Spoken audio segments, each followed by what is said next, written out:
I'll do in a second. We're alive, Coach K. Hello, welcome. I better say my background, right?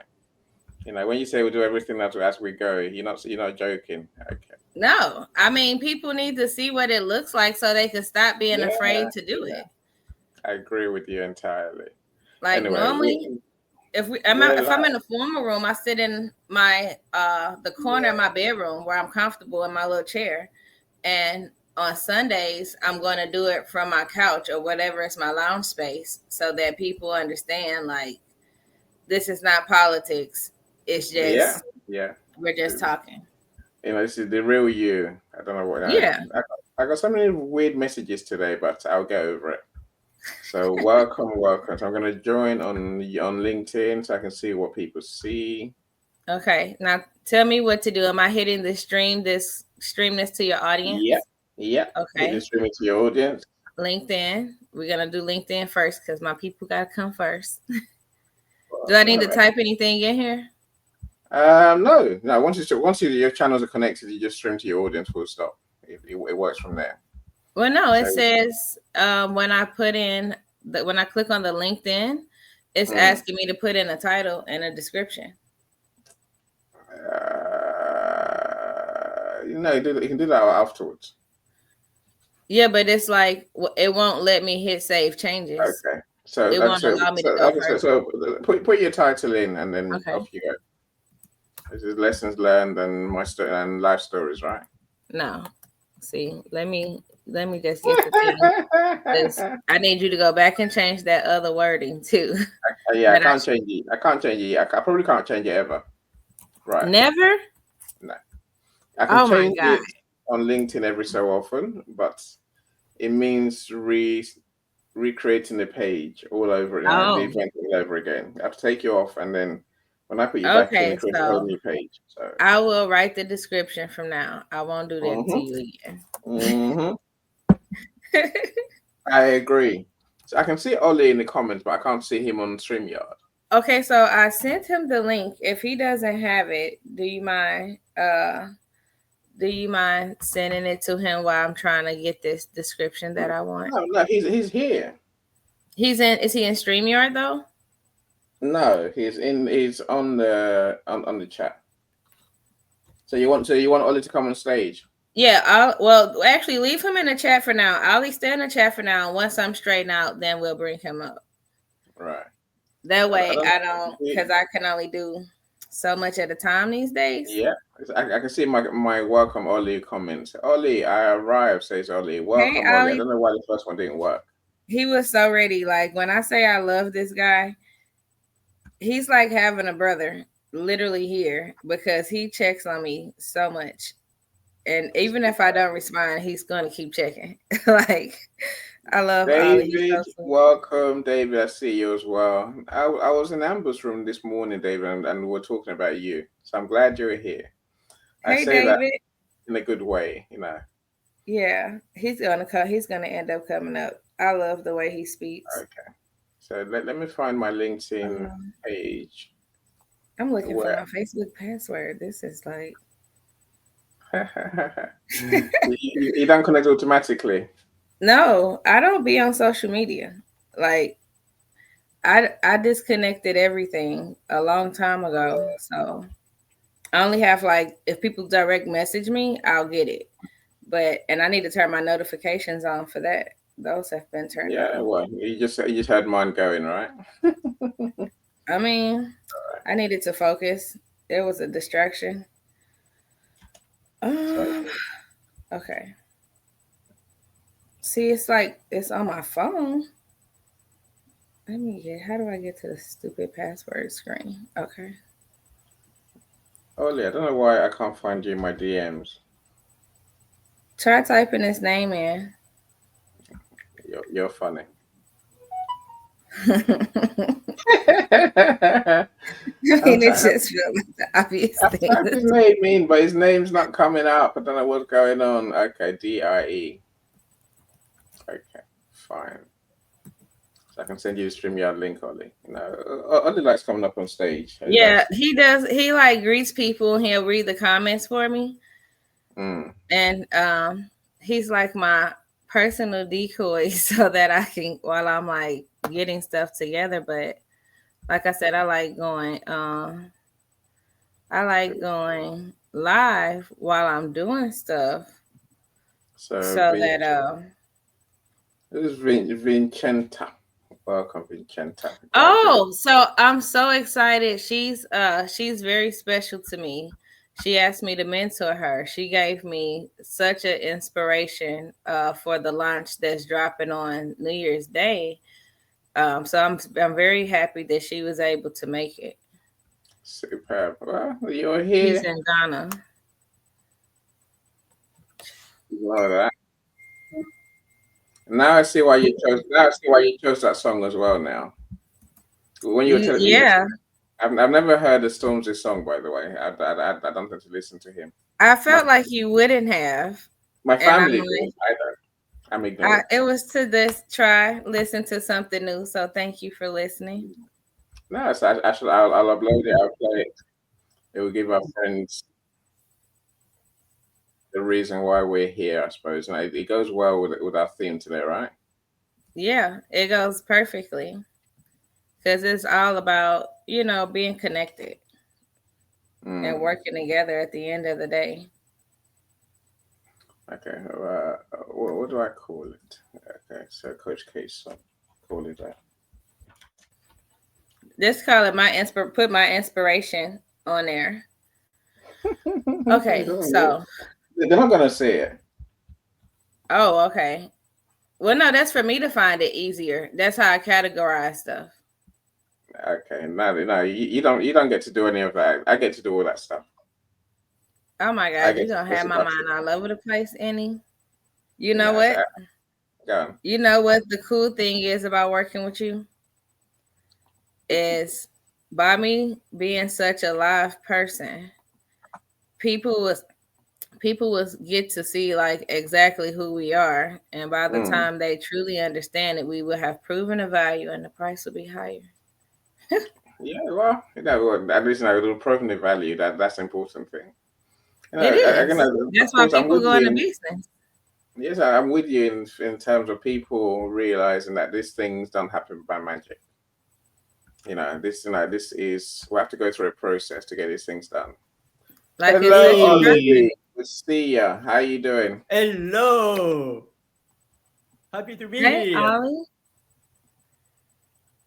How are you doing, everyone? I I'm be better in a minute after I finish getting this. Hmm. Okay. It's StreamYard good to has see lost your you. access to your LinkedIn account. Okay, so now I have to reconnect this. Good to see, well, I want to say good to see you, but I can't see you yet because there's like blocks on my screen that's blocking your face. I'm getting logged in still.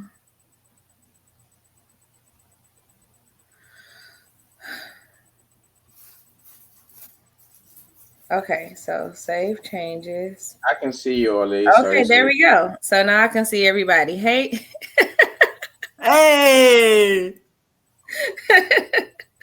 Do you want a piece of chocolate? I do. I want to come to Belgium and get it too. Yeah. That sounds so good right now. I should have made some hot chocolate for this event. I think that would Hmm. have been so perfect. That's what I want the vibe to be. People just like relaxing, not being too stuffy, like understanding that shit happens. You just keep going and figuring it out. And it's okay to let people see because now they'll see how to do it.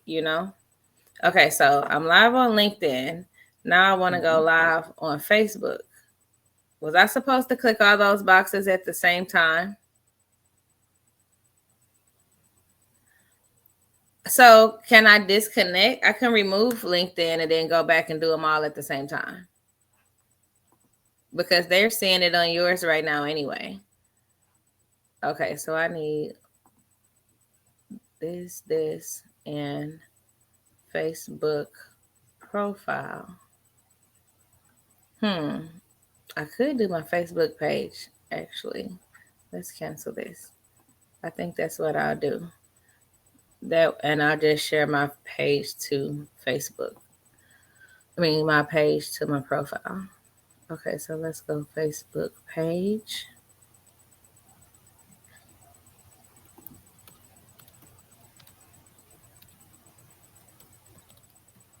Because my Facebook page, it has probably the longest memories of when I first started doing this. It showed where my company worked with the what is it, Susan G. Komen, the Cancer Foundation, and so that way people can go do all their own research. Okay, Facebook profile.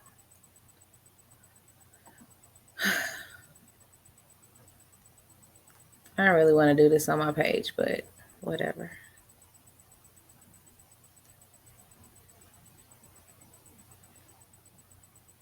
Okay, you've reached the max number of 2 destinations. That's fine. I'll do Instagram and not Instagram, Facebook, and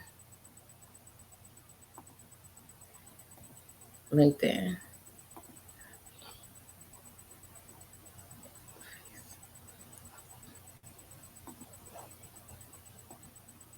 So I'm gonna paste that, cut this, copy that, and paste, delete, and no. Okay, that's done. And then I thought Instagram went away. Annie, how do I get the key code for Instagram? I thought I was cutting that off. I don't need to do Instagram. Annie, can you hear me? I mute myself quite often. Right, you got to set your event up on Instagram first. Okay, so I'm gonna open up on the computer. Yeah, not Yeah, on your yeah, mobile, I and got then set the event up, and then you get the key code.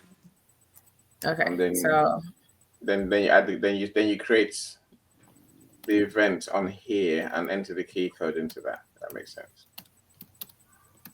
So we're stream about to to find Instagram, out. and then you say and add your key code. Okay, so I sent you the link, David. I don't know if I've sent you the link. If any of you want to join us, there's the link for the or you can StreamYard. drop it in the chat. Actually, what is her name? Venecia? No, that's not. It's not that. But the person you say, who is this? I want the mentee. I want her to come up so that she can introduce herself, because I just met her last week, and so I'm still learning about her, and she's learning about me, and this would be a really good opportunity. So Vicentia, there's a link above right above your comment for all this comment to you. StreamYard, that StreamYard link in the comments. Copy that and paste that into your browser.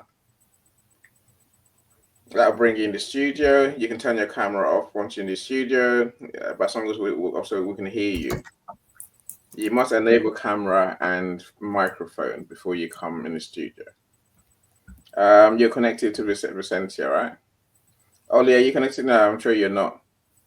Yeah, given that Oli's doing our comments management today, if you can copy and send that link to Vicentia, Oli, that'd be really helpful. Please. Of course, I already posted in the comments the link of the StreamYard. Thank you. With joy. Yeah. Okay. So I am. Okay, so I'm on Instagram. So you got that? Okay. Super.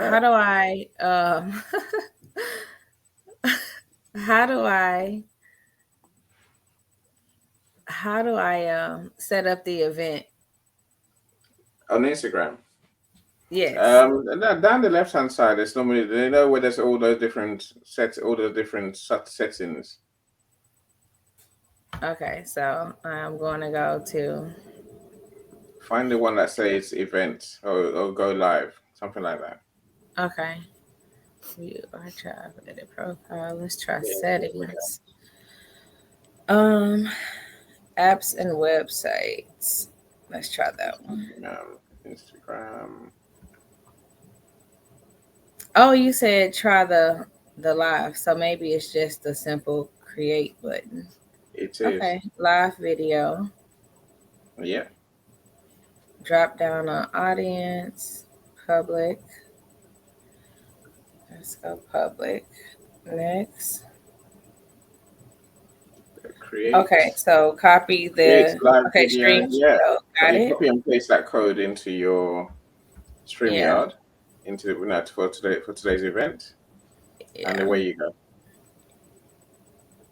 Okay, so we are live on. I can tell you all of them.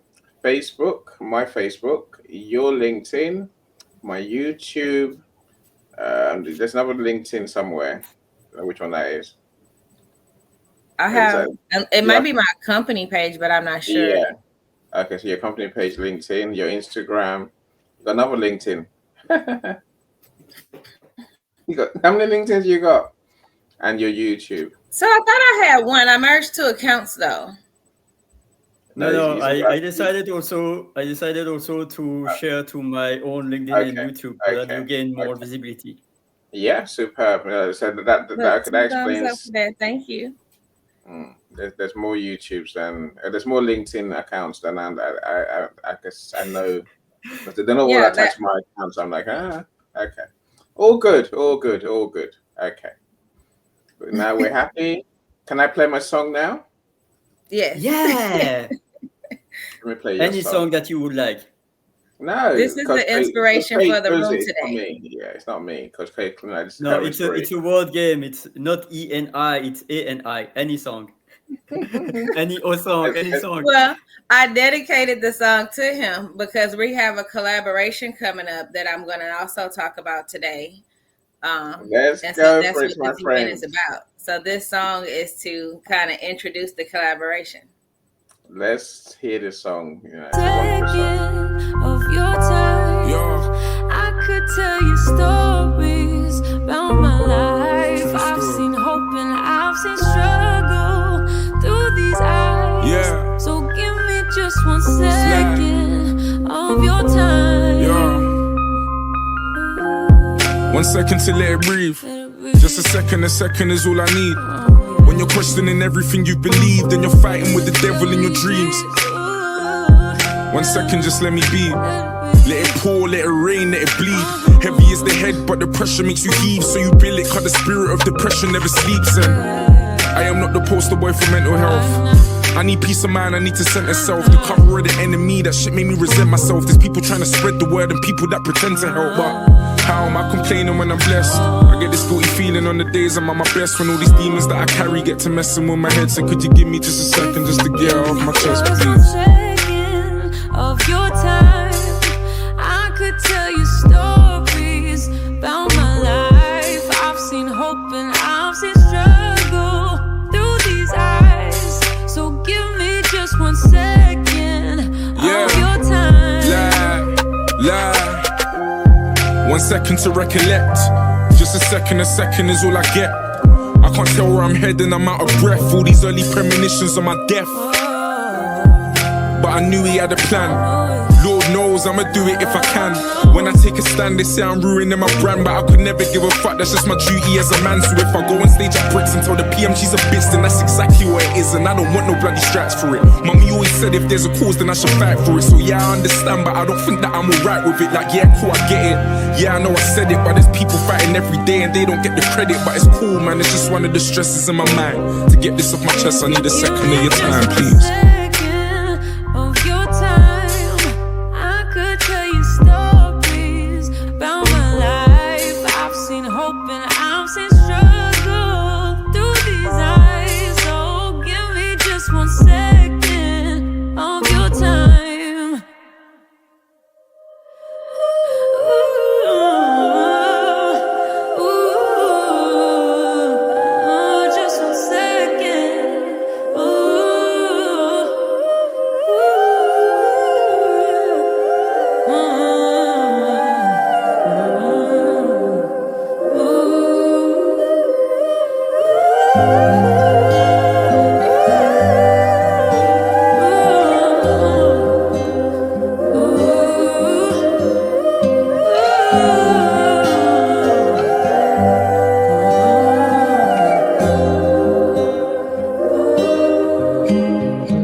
me just 1 second of your time.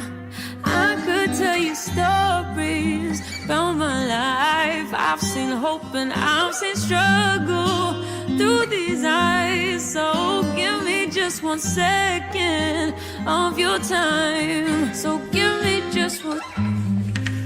Cool. Just 1 second. So give me just one. Just 1 second.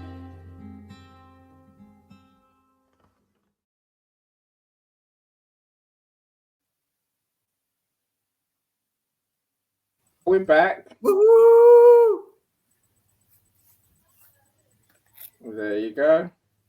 Love Okay, it. where'd you go? Love this tune. Okay, can you Amazing. see me? Yeah. Yes, just 1 Okay. second.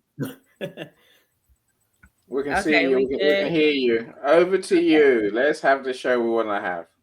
Okay. So I want to talk about the reason that we're here today because I've had a lot of changes happen, and the route I thought I was on in terms of where I wanted to go in the direction of career and life, like everything has changed, and I'm looking forward to hopefully inspiring people in a way that when life changes and things don't work out,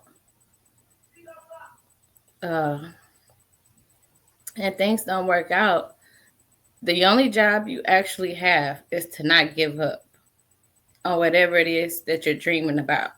Because life is designed to make you want to kill your dream. The systems are built up that way to make you think smaller and work for whatever that dream was. Whatever the dream of that country originally, if it was made for the people to work for it, you're not designed to necessarily dream big. It's supposed to be like, a collaborative effort. And so understand that life is already designed to take you out. So we need as many things to balance this life to just create the peace, or if you want to say the heaven on earth, like it can be created based off what you focus on. And so the main thing that we're talking about today is I've been running a fundraiser. I've had changes with my health, changes with my career, and changes with my family. And so I've decided to leave my job as of this Friday. Yes, was it 2 days ago, I guess? I resigned from being a teacher. And while I was there, I had made a promise to the children in my class that I would create a after-school program, a free after-school program, because I had come up with a way that would allow them to have somewhere to go safe after school that was specifically designated to cultivate their dream and to give their kids a break. And the way that I created the system, I'm like, okay, well, if I can just get this done here, then I can replicate this in any country that I go to. I know exactly how to do it to where I can impact so many children and help so many parents and so many families. But between me getting a cancer diagnosis back in May,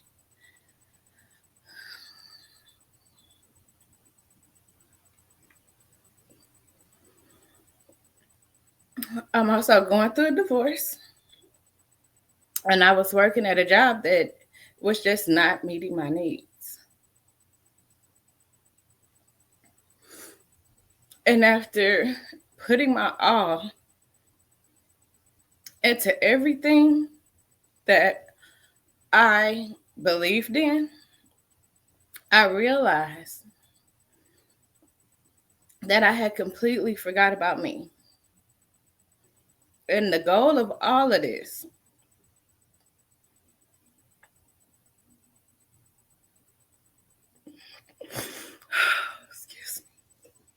The goal of all of this is to make sure that these beautiful children that I met, that people keep seeming to overlook, I need them to know that there are adults in this world that actually care about your dream, that will support you, that they may not ever see you, but understand that it's people out here that cares, because I don't want them to give up on a dream. And working with these kids, I realized, my therapist told me, he said, yeah, you were robbed of your childhood. And I kept saying, like, what do you mean? Like, I grew up. I never understood what robbed of your childhood actually meant, because there are so many kids that never made it out of their childhood. I know so many kids that died as kids that I never looked at it.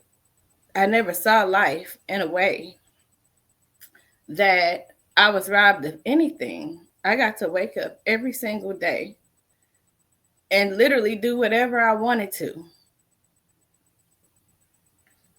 I didn't have a lot of protection around me, but I always had angels around me that protected me. And so I was able to go out at a very young age and see a lot of things that most adults haven't seen. And so I get it now. I completely get it now.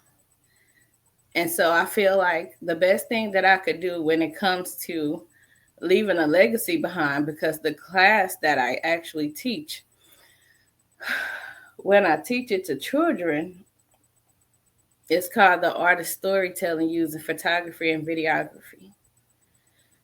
And it allows every kid, no matter the language they speak, the power to tell their story in a way that it's actually their legacy. It's something for them to leave behind, that if anything were to ever happen to them, they would have put their legacy and everything that they believe in out there. And only if let's say, for example, Anne Frank, I remember reading her book when I was about 14. And it's like, if she would have never took the time to write down what she lived through, we would never know. I had to make sure my kids understood, like, we are all living history, and whatever is left behind, that's your legacy. And so to show them how serious I am about them, this launch is about showing me how serious I am about me, because if I don't show them, I understand that nobody else will. And so after leaving the school, because that's the long version of it, but after leaving the school, I told them on my last day, I said, well, we're not going to do an after school program because I'm no longer going to be with the school. But how about an adventure club where we can agree to meet up on the weekends? If your parents are okay with it, they would have to sign off, and we could start our adventures right here in our own backyard. Since most of the kids don't know that I'm actually their neighbor, that I actually live here, I've been dodging them for months. And so with me not working at the school, I would be okay with taking them, and we do little walks throughout the neighborhood and write down observations of what we see, and just turning every day into an adventure, going to the library and allowing them to try new restaurants and new things. And so I've been trying to get this idea out. And the first time I had a fundraiser, maybe 2 weeks ago, it didn't go so well. Nobody donated $1 and nobody showed up. The idea was to go live from the fundraiser, and then we'll see if we could, grab in extra money on the lives to make these adventures come true for the kids that did my class, like my class. We work well together, and I wouldn't mind, doing this. And so they were kind of bummed out after the first fundraiser. And so I said, okay, well, I'll do whatever I have to make sure that the second fundraiser doesn't go like the first fundraiser. So how about, instead of we doing an adventure club just for kids, I'll create another adventure club for adults. And if we can make the adults see why these things are important, then maybe they'll understand why it's so necessary to pour into you. So that's what I did. I am going to I've already created an online community where adults could join. Sorry, I'm saying so much. Where adults could join, and it's a mindset and it's an adventure club. It's like an action club. So I'm not going to put you in a bunch of classes. There will be invites for separate classes, but for me, mindset is about drowning yourself in positive affirmations, like acknowledging the feelings and where I am in life so that they can no longer hold me back. But then replacing the negative thoughts that I might have with positive thoughts. And so the positive thoughts that I drown myself in, I put those into the online community, and they range from my daily bread, which is a spiritual aspect for people that are more spiritual, but they go all the way to David Goggins, who's a Navy SEAL, and he's going to say the same thing, but the exact opposite way of what Jesus was saying, because I need to hear all the different variations at different times. And so I put what it is, I labeled them. So someone that doesn't like cursing, don't click on David Goggins. But but it's I so that people don't have to go find what they need. I just want to put what they need in a centered place, as well as it's a way for people to ask questions publicly or anonymously. And if I have resources that I believe can help you, that won't hurt me, I'm going to give them to you. So if I can help you achieve your dreams, I can do it that way in a centralized place. But anyone else that sees that someone's in need of something, if they have a resource that can help them, then they'll just give them the resource. I'm going to encourage a lot of referral systems, because there are ways for everybody to, I don't have to charge you. If he's making money off you, he'll give me a love offering back of, hey, thanks for sending me somebody. And it's just going to make me want to send them more people. So that kind of segues into Annie and I's our project that's coming up, because Annie's going to record the different marketing ways and methods that I do, and we're going to launch a book. Do you know about when, Annie? I never know when. We start, and then it's a process. I like that. So it's to come in 2025. We can say that. For sure. But this adventure club, and I'll show people what I'm doing and how I'm doing it via YouTube, and I'll have more insightful videos in the actual community. But I'm planning on just being transparent about my whole journey and just being, serious about it. And so I'm going to pour my all into giving the adults what they need so that they feel more comfortable giving to this community naturally, knowing that every time they give to the community, it's going to feed the kids' community. I'm not going to charge these kids ever for anything that I want to do with them. And I'll be doing a minimum of one activity a month. And so for people that are in Houston, there'll be fundraiser style where I'll sell tickets to it, and we'll spend a day hanging out like a small group of people. And everything will be all inclusive. Eventually it'll grow to taking trips in different destinations where I know people, but I have a point to prove to the adults, so the adults can continue to give and continue to be a part of it, so that each time they give, it grows the kids' community. The kids are like, well, we'll pay for it, I have money. And I'm like, no, I don't want money from kids. I want to show the community why we can't forget about you guys, why we can't put you guys in situations where you're seeing things or doing things that are not meant for children to have ever seen, so that none of these kids could, go through that experience of what it may feel like to be robbed of your childhood. I want them to continue dreaming. Like, this is the legacy I want to leave behind.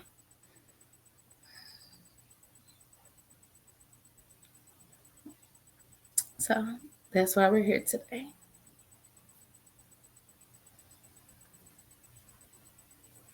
I could say thank you for being so vulnerable, for being so open, and of course. Always. That's why I was running from y'all.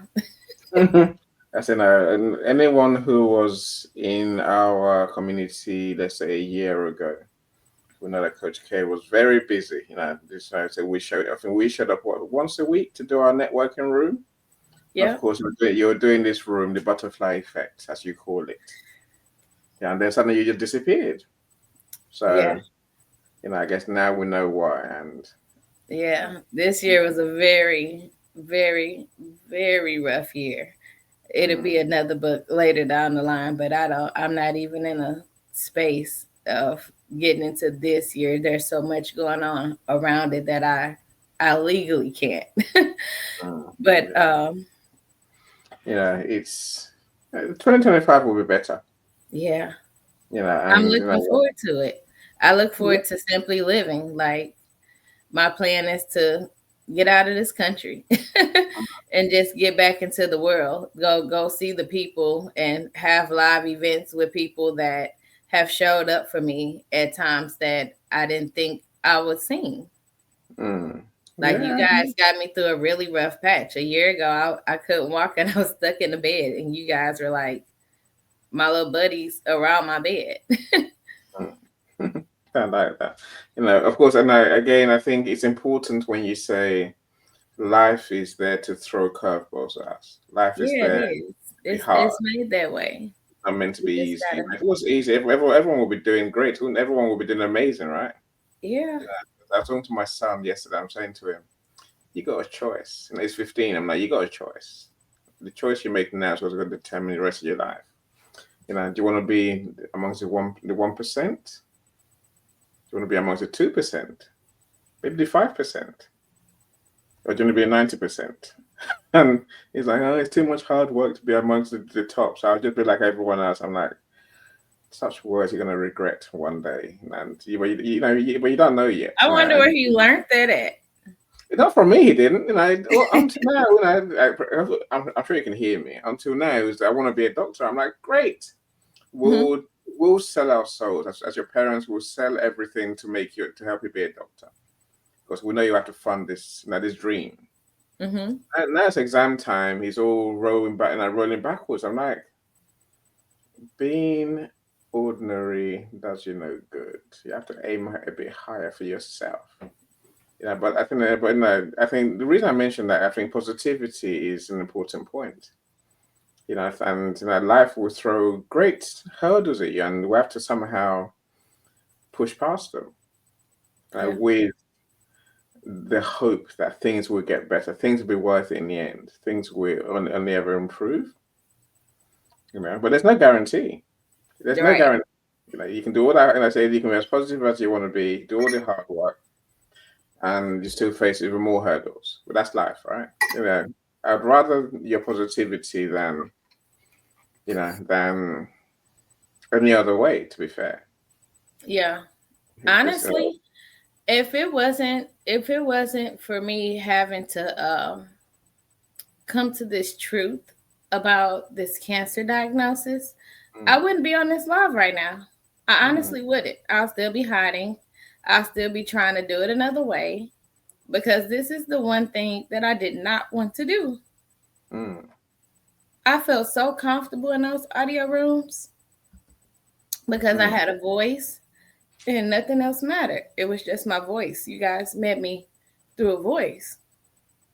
And so I wouldn't have done this. I wouldn't have had a reason to.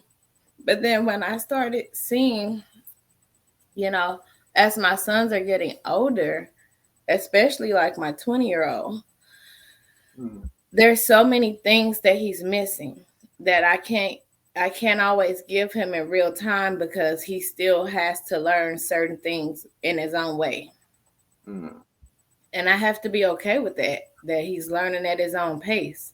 But if I get very transparent about what life really is, one thing I know about my kids is they watch everything that I post. So I never post anything crazy, because my kids are always watching me. And so I post for them intentionally, because I want them to, if I know that you may be watching nonsense the rest of the time on the internet, I know if you watch me, then you're going to get the positivity that I need you to have. And so that plays a huge role and all of this and my whys and getting here to today. Like it had certain things have to happen for something really good to happen, even if they're unfortunate. It's true. Look, thank you everyone that's here. Michelle, thank you so much. I love it's a conversational comments feed. It makes my day. Ollie's thinking, how do I keep up with all that? Yeah, good luck, right? Ollie.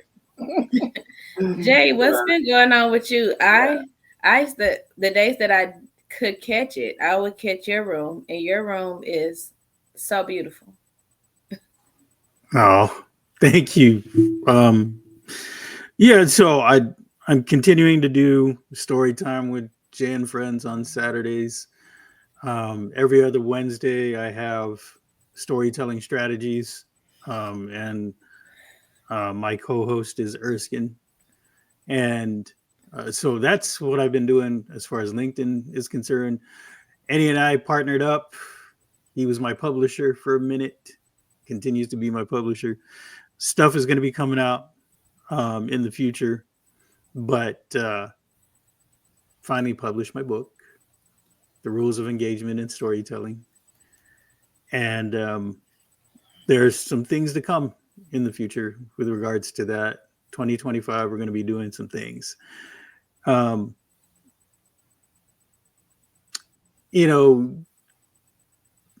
Man, Coach K, I remember coming into your room on a Sunday, not expecting what happened to happen. But I think one of the things that endeared me to you was just the fact that you were real, right? And the fact that you were vulnerable at some points in the conversation. And that vulnerability allowed other people to feel comfortable in theirs so that they could share their stories with you, including me, right? And I think every once in a while, sometimes there would be my vulnerability, right, that would come through. But I think what we have in common is once we recognize what that vulnerability is, we address it. And we address it because we want other people to see that there's opportunities and ways of dealing with those vulnerabilities. And I think that's going to help you a long way. So cancer has touched my life in many ways. My elders have experienced it. And I choose to look at the lessons and the positivity of those issues that came. F cancer, right? I hate it. Some of the things, practical things that I learned. So my mom had breast cancer, and I was looking for opportunities to help her everywhere I could. And I went to, I called a cancer treatment center. And the long story is she wasn't eligible to get treatment there. But the person on the phone wanted to give me any bit of advice that he could. And the thing he said was, if you hear anything, if anything stays with you, make it this thing I'm about to tell you. And I said, okay, what is it? He says, I'm a cancer survivor. I said, oh, okay. It's in remission. I've passed that mark. I said, okay. And he said, your mom can get through this. The thing that helped me was, and this is practical information, I cut out all the sugar in my diet. I said, really? Is that a thing? Is that really a thing? He said, let me tell you, my brother also, during the time that I was going through cancer treatment, also was diagnosed with cancer. I gave him the same advice I'm giving you. Sadly, I'm here and he's not, because he chose not to listen. Now, I'm not a physician, and I'm just sharing with you what this gentleman shared with me. He said, there's evidence that this is true, like it feeds on it. But I'm saying that because you will find that strangers, people off the street, if you're willing to share your story with them, they have a story to tell too, and they want to be able to help you with whatever it is you're going through. But you have to be in a space where that's possible. And you've made spaces like that possible. And so has Annie. So has Ollie. And I like to think I do that too. When we share our stories like you have, it shows our humanity. Keep saying this over and over and over again, more so lately, because I want people to hear it. It's the reason why I wrote this book. The more I shared my story, the more I realized that there are similarities in all of us, all across the globe, wherever we're at, more so than our differences, because we all know pain, we all know suffering, we all know joy, we all know love, all of the things that humans experience, the emotions. And so when you allow that to happen in your rooms, when you allow that to happen in your life, things tend to happen. So my mom, even after getting the diagnosis for stage 4, aggressive breast cancer, continued to have a life 4 years after that.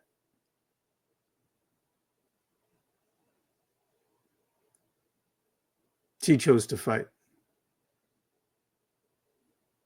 She chose to fight.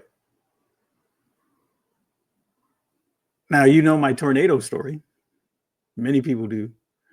The second half of that was, I was asking God, why? Why, God? Why me? Why am I going through this? And a year later, I found out. Because my mom encouraged me to pray for my situation. I was able to pray for her in the time she needed it the most, transitioning to her new life. Those are the lessons I learned. The positivity I choose to embrace over the negativity. And if you make the choice, there's so much more ahead of you.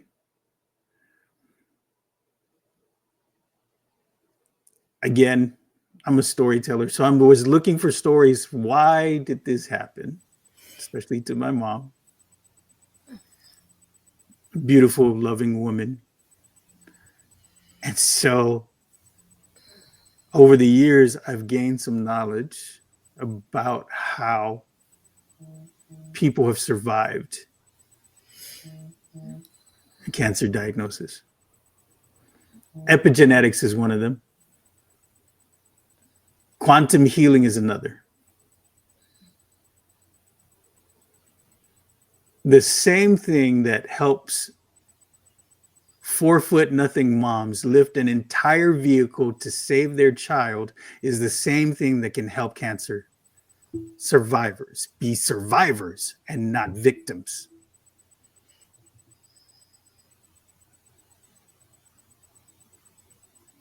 The choice my mom made. The will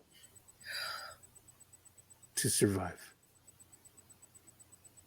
Human beings have the power to heal themselves. And this is not just BS. There are studies out there that prove it without a shadow of a doubt.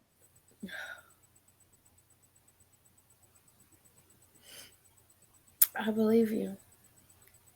Like, I appreciate you so much more than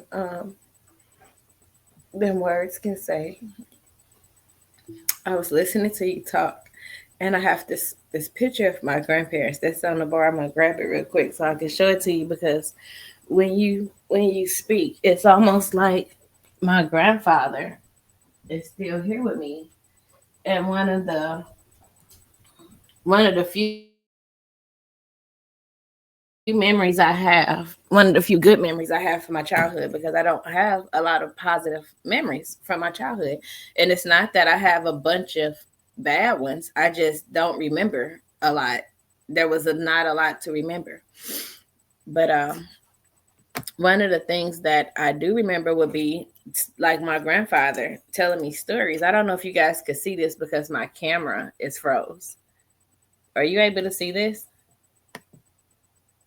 No, your camera's frozen. You might have to refresh your screen and then join again. Screen? Okay.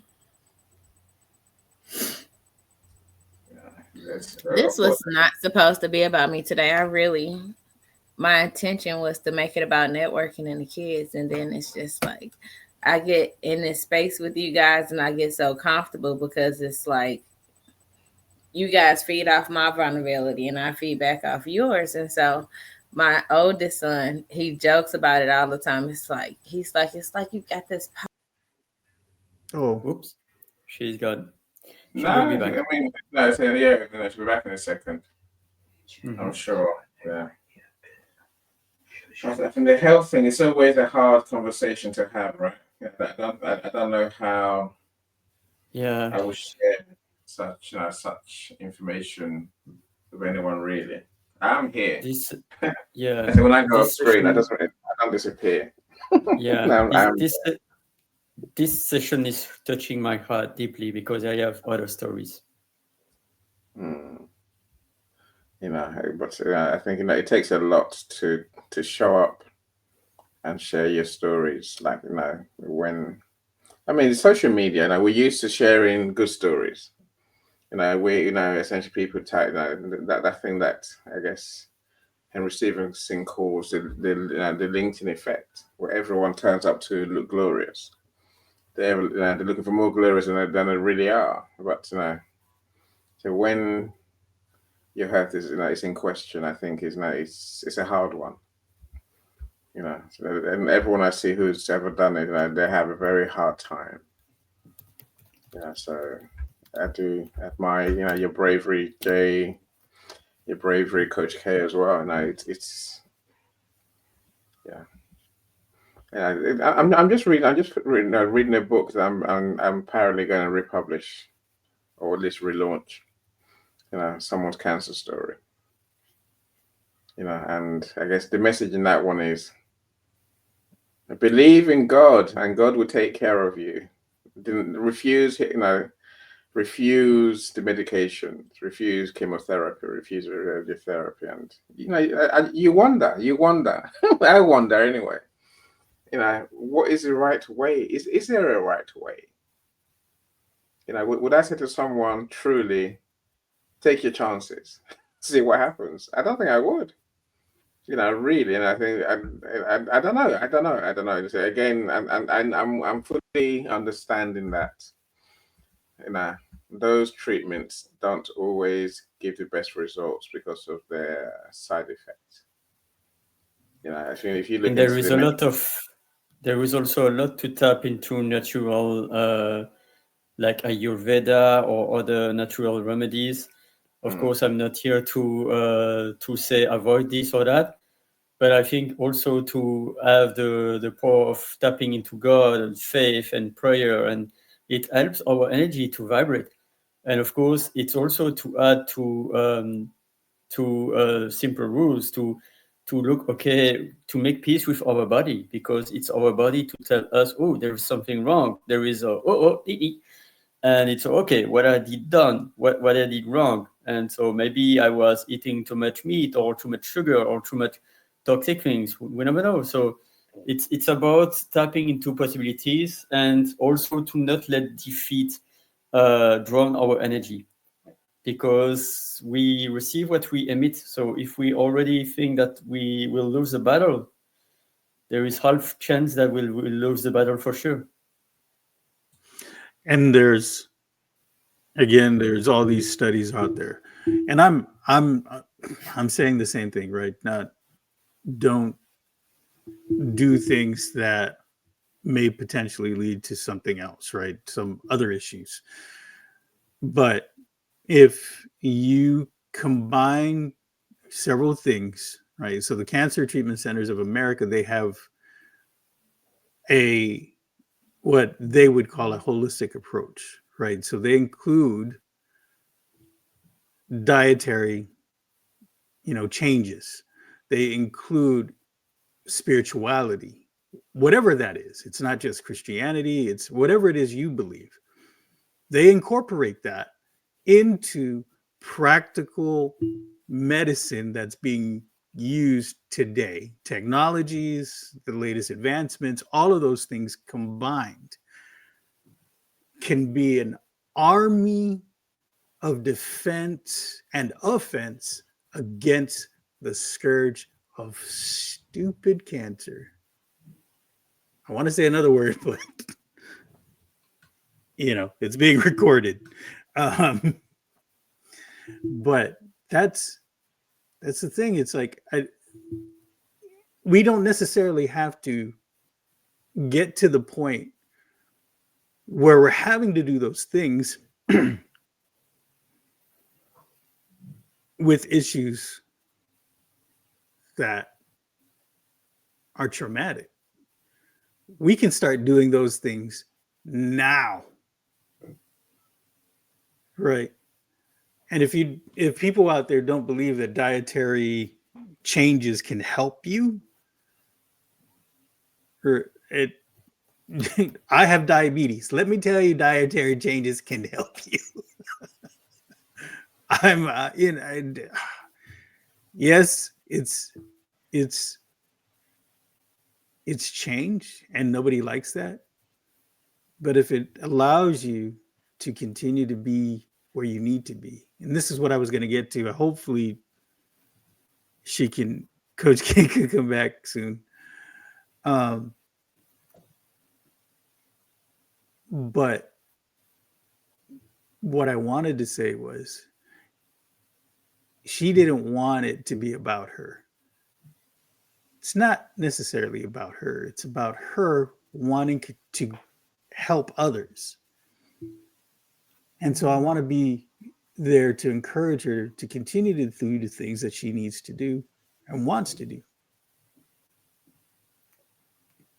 And so on this journey, there are going to be people out there much better than I am to be able to help her along. I think it'll take all of us. It'll take everyone. Yes. To provide the support that anyone needs. It can't be on anyone. All energies are welcome. Yeah. She's taking long to get back in, but maybe her device is not restarting as quick as we would like. Yeah. What I'm really grateful is to know Coach K, that she is still alive, she is still fighting, and we never know whatever it's Uni or UJ or me or anyone. We never know what is the battles that are fighting people, unless they are telling. But even if they are telling, we just know probably a fragment, like 15-20%, because we are not in their shoes, and we do our best to connect to them. And I feel really touched and overwhelmed when she talked about taking a legacy for kids, because it reminds me, and I will be short, but about my story. My mom passed away of brain cancer in 1989. And then 1 year later, my dad came to partner with who I call my second mom, Liliane. And Liliane was a kindergarten school teacher. She began her career in 1966, and she retired in 2002.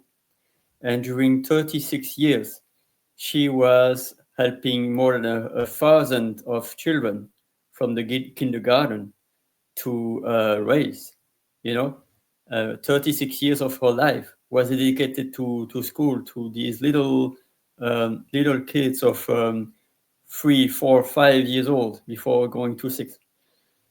And then she had cancer and she survived.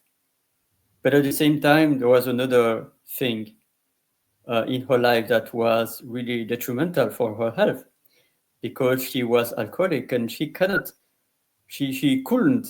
get rid of her bottle of wine.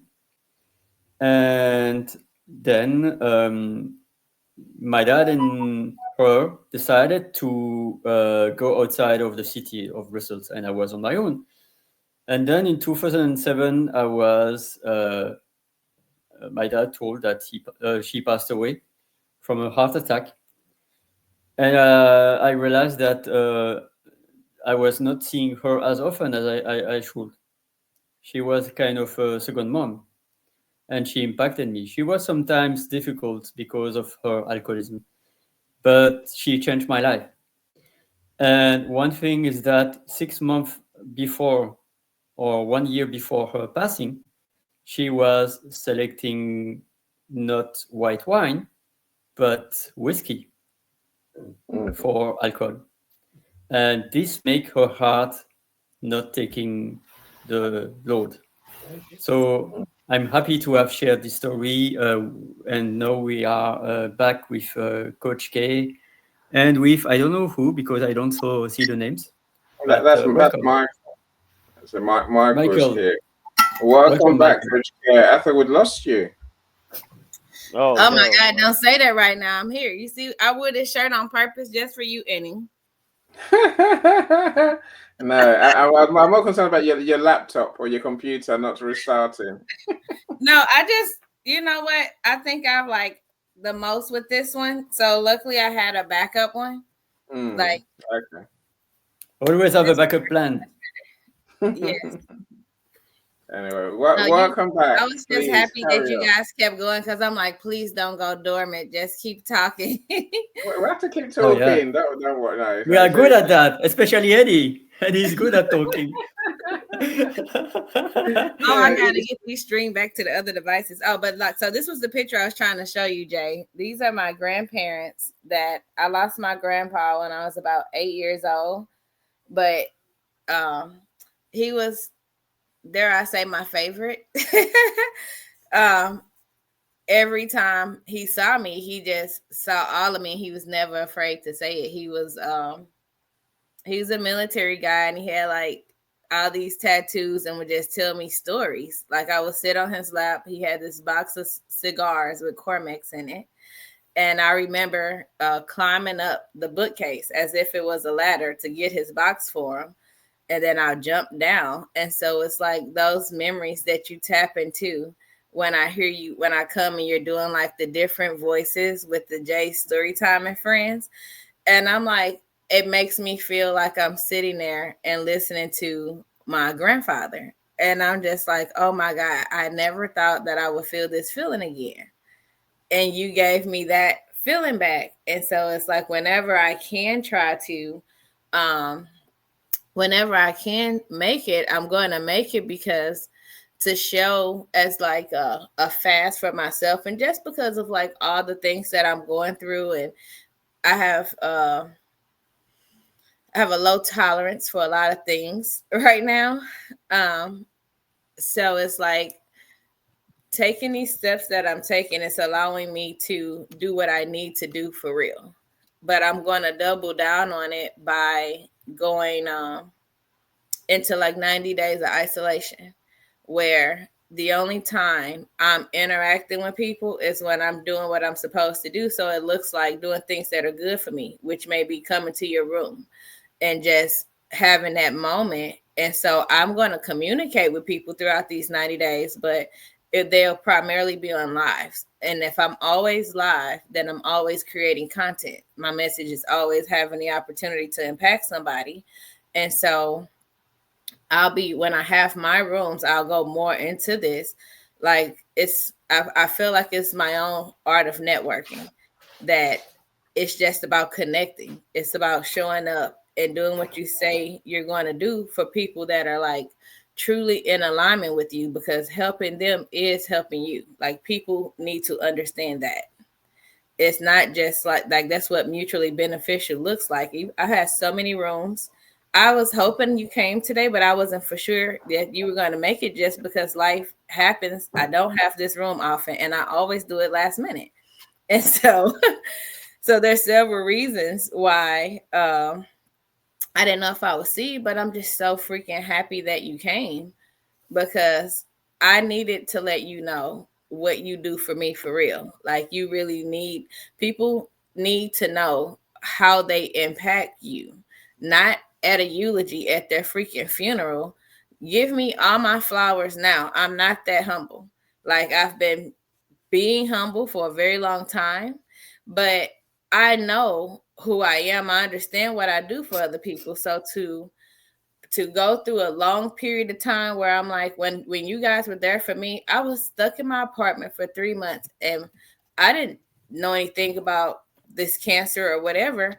I'm like, I'm starving to death. I'm losing weight because I'm starving. And people forgot that I was here this same time last year, where people were overcooking and overeating. I couldn't get a plate dropped off to me. I couldn't get an Uber Eats sent to my door. And I'm just like, am I really going to die here like this? You know, my mom was able to come for a month, but then I had 2 months of figuring it out with my 6-year-old goddaughter. And it's like, all I know is, as a mom, I'm not going to miss a beat. If I got to pay people to pick her up and get her to school every day and on time, and we have to maneuver things different, then that's what we're going to do, so that she doesn't lose her childhood because of what I'm going through. And so, like, that's just how serious I am about kids. Like, she went back to her biological family last month. And so, of course, I went and got like 15 more kids to prove a point to. But one thing that I noticed about me is that as long as I have kids near me, I'm going to always do what I'm supposed to do, because they're looking at me, they're learning. And so, in spite of whatever curveball life throws at me, they're not going to see me give up, because I never want to see any of them give up at the end of the day. And the information that you were mentioning, that was exactly what I needed. Like, I called, I stay by, was it MD Anderson, and I'm Uber driving, and people are like, oh, this is the number one in the country. And I'm like, oh, well, I have 2 insurances, but I called and I'm ineligible. I finally made the call and I got turned down. And I'm like, shit, well, one insurance, the copay, I can't afford it right now. The other insurance, their process is so messy that I've tried to go 3 times and not even got seen by a doctor.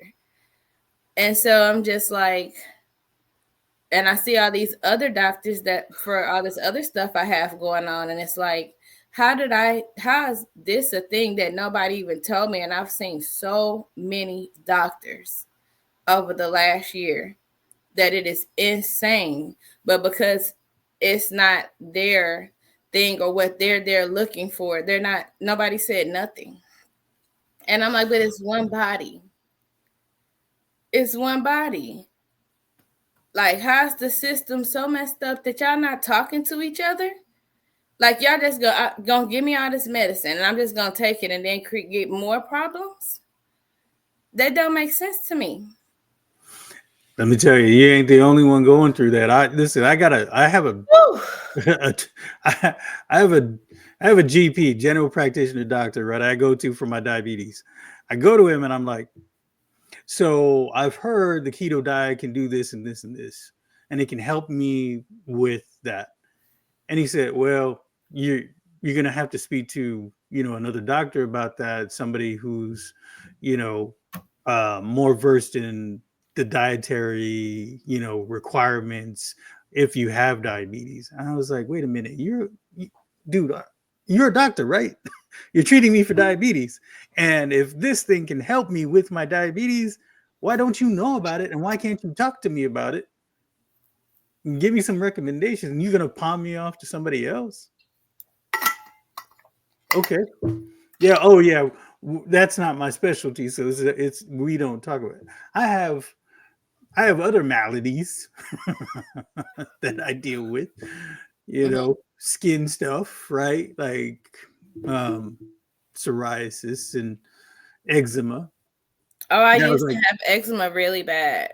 Yeah. And so I was like, yo, doc, can you help me with that? He was like, yeah, you're going to have to talk to a dermatologist. What?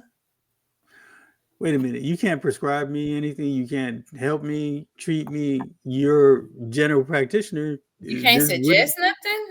Yeah, no, nothing. He was like, yeah, I stay in my lane. I'm like, you know what? That's what I think is wrong with most of my doctors, because if they open up this can, now they're attached to it. Like if I open this can, now my hand is on it and I don't know.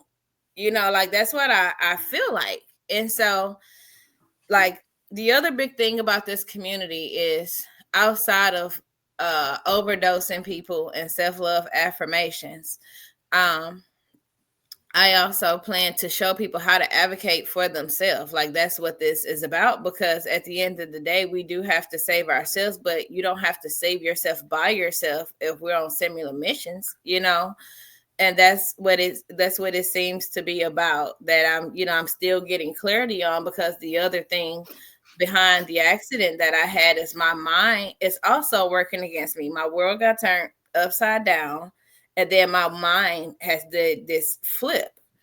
And so, like, the way that I teach my class is because I've been having hard times writing and articulating sometimes, or it's just so much going on in my mental. You know what I mean? And so this is me just like taking a step back and understanding, my value, because I'm like, wait, I actually do know other high value people. I met them on LinkedIn. That's why I went to LinkedIn. Like I couldn't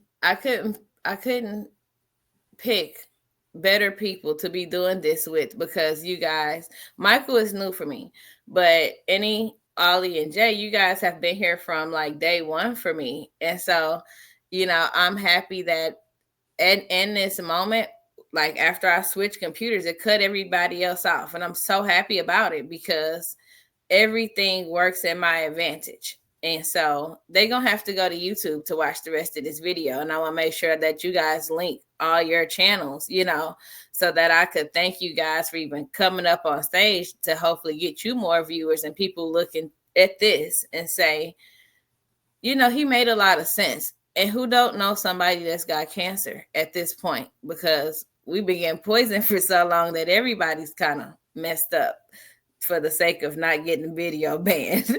And so it's like, I've been out trying to save the world, not realizing there's so much poison in my own backyard that this made me sit down and take a look at me. Because one thing that I realized, I had a really good friend of mine that I met during esthetician school.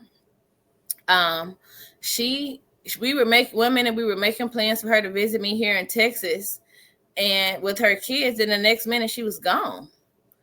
I didn't even know she had cancer. Most people go out. Like, I really feel like not talking about it takes you out because it's like you're not even speaking out to get the help that you need. Like me just saying something about it today was not my intention. I intended to brush over it like I did at the beginning. And then it was kind of like the Holy Spirit is like, you think I'm playing with you, girl?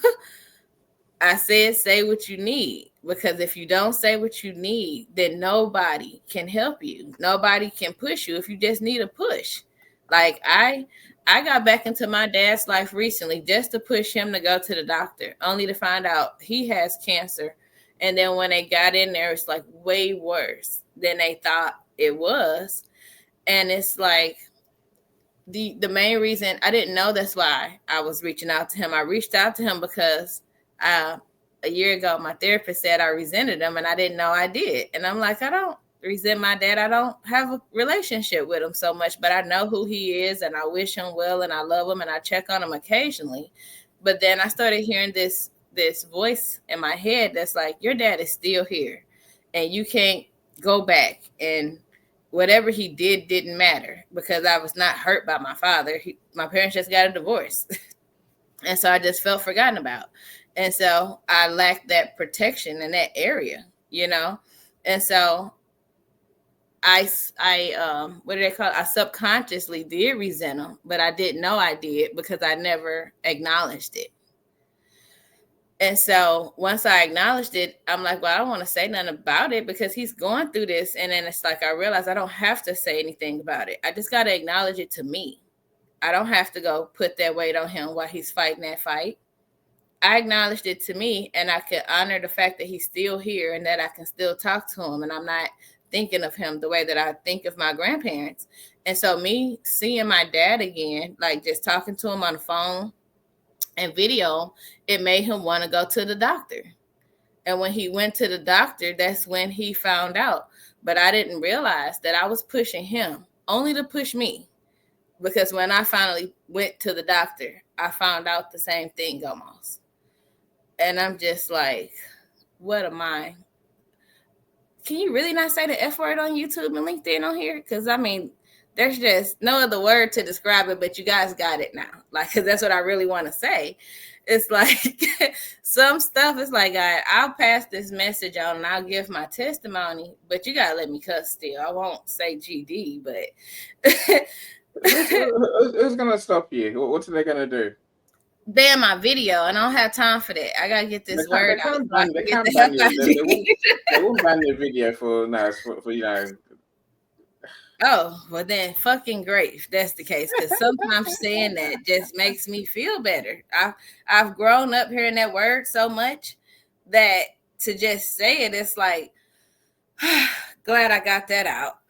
Because it's only appropriate in so many situations. That's why I'm like, God, you made me teach little kids after I didn't even ask to be a teacher. In fact, I specifically said I don't want to teach because I didn't like the salaries. And so I didn't mind teaching. I just didn't want to live that lifestyle per se. But then after finally doing it, I'm like, oh, wait, this is cool. And I met some really amazing, beautiful women at the school that I was working at. There's two in particular, one that reminded me of my kindergarten teacher, and another one that's a 5th grade teacher that I saw like present me if this was another time.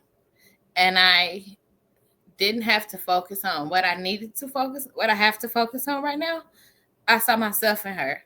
And so like, as I get the help I need, I look so forward to just like surprising the shit out of these two ladies, like just really love bombing them one day and just like showing them the impact that they don't just have on these kids, that they really had on me. Because it's like, you know what? Until I go out, I'm going to be a teacher and a student. And so they awoke that part of me that I didn't even know existed. I never thought I could be a teacher. And like, I appreciate the opportunity that that school district and that school gave me, because they really did welcome. I felt welcome, there. And so, and I saw the beauty in the program of what they were trying to do. Most people haven't stopped to see the big picture that the program that allowed me in to teach these kids it teaches kids life skills, creative life skills, and it like they're getting pounded with having to learn so much work from being behind for so long that they need an outlet. And so the class I taught became their outlet. Like it's been such a beautiful journey. Like I look forward to those kids like finding these videos and just like knowing what an impact they had on me, because they're so honest about the impact that I had on them, and they allow me to see it in 3D. And so to move forward and be able to teach this my own way around the world, like learning, getting healthy, like I'm going to probably take the holistic route. I want to go see doctors. I'm going to reach out to the place that you mentioned today. I guess I'm going to call them today because I keep putting stuff off. But I'm going to call them today. But then my plan is to go a holistic route. I need to just know where I'm at so I know what I'm dealing with. And then from there, I can like move around and just get the help I need, because thank God that I've met some amazing people around the world that have less pesticides on their food and don't let bad things into the country, because when our candy from the US goes into London, it's marked up. Like you can't, I heard that there's like, I watch videos of stores that's like, if you eat this, understand that it's almost like buying a pack of cigarettes. There's warnings all over it. And so I look forward to being and hanging out and doing these lives in countries that I could like just like live in and connect with more people, find out more holistic methodologies. And I took these 2 online courses that I believe should help people that are like following me and looking to learn more. I took I got a naturopathology and some sort of this neuro course about rewiring the brain, because I feel like something has happened with my mental for sure. And so the course teaches you how to rewire your brain. I'm heavy into like reading self-help psychology stuff. So I'm gonna share with you a little bit. Mm-hmm. So there's a gentleman, Joe Dispenza. He talks about quantum healing all the time. He talks about epigenetics all the time. Here's this guy who I follow him on YouTube. There you go. So you know his story then, right? Mm-hmm. So I don't know the beginning though. Oh man, so he crashed. He was on a bike and he crashed, and they told him he will never ever walk again. Like the doctors gave him a prognosis like, dude, your life is over. Mm-hmm. And in the hospital, he was like, I ain't going out like this. And he rewired his brain. Mm-hmm. And you see him, what he's doing. You see what he's doing now. He's walking, talking, doing what he needs to do. But somewhere in his brain, mm-hmm. he moved things around so that he could walk again. So I'm doing a ton of research about the brain. Like, okay, you want to hear another mind fuck that I got this year? So, I go to get an MRI done on my head because I keep saying something's wrong with my mind, my mental is off, something's not right. And imagine somebody saying, oh, your pituitary gland is like missing. And I'm like, well, where the fuck did it go? Because how is it missing? It's supposed to be in my brain. And they're like, I don't see. No, at first it was some other thing. We got the MRI after. And so it was like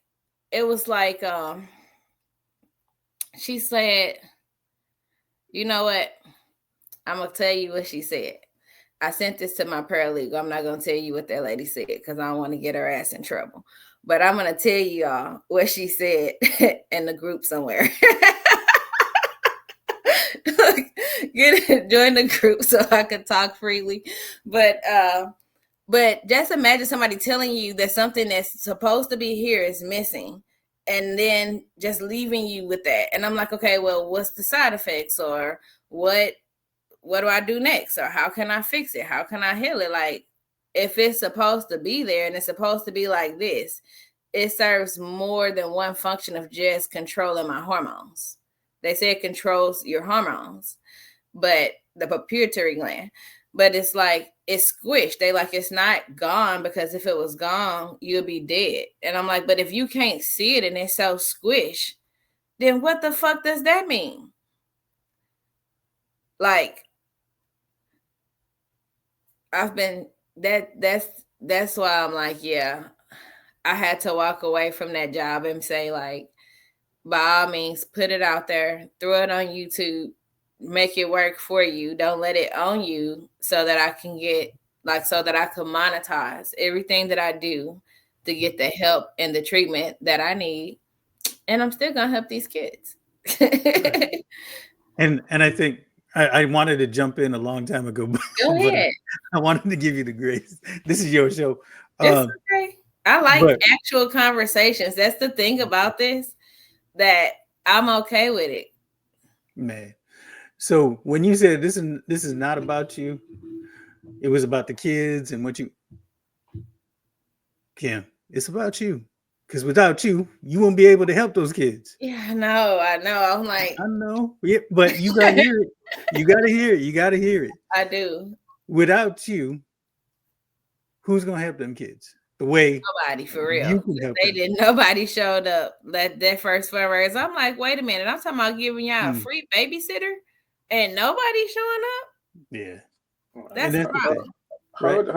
Hold on. Whilst you two are talking, there's many comments that are not showing up on our screen. I don't know why. So Michael Rivers, a good friend of ours, he says, if I may, Dr. Paul Hopkins in Philadelphia, who teaches alternative-based healing. Tell Michael I said come here, because we were supposed to be doing some work together in the schools. And now that I'm no longer at the school that I was at, he needs to come on live and help me understand.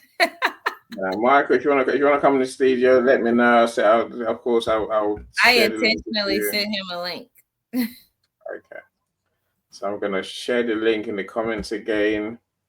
Hopefully you see it. If you see it, then copy and paste that link, the StreamYard link, into your browser, and they bring you up on stage. So okay, Jay, I'm sorry. This is me in person, for real. I'm like this all the time, where it's like, I was telling somebody yesterday, I'm like, yeah, I'm going to have to go.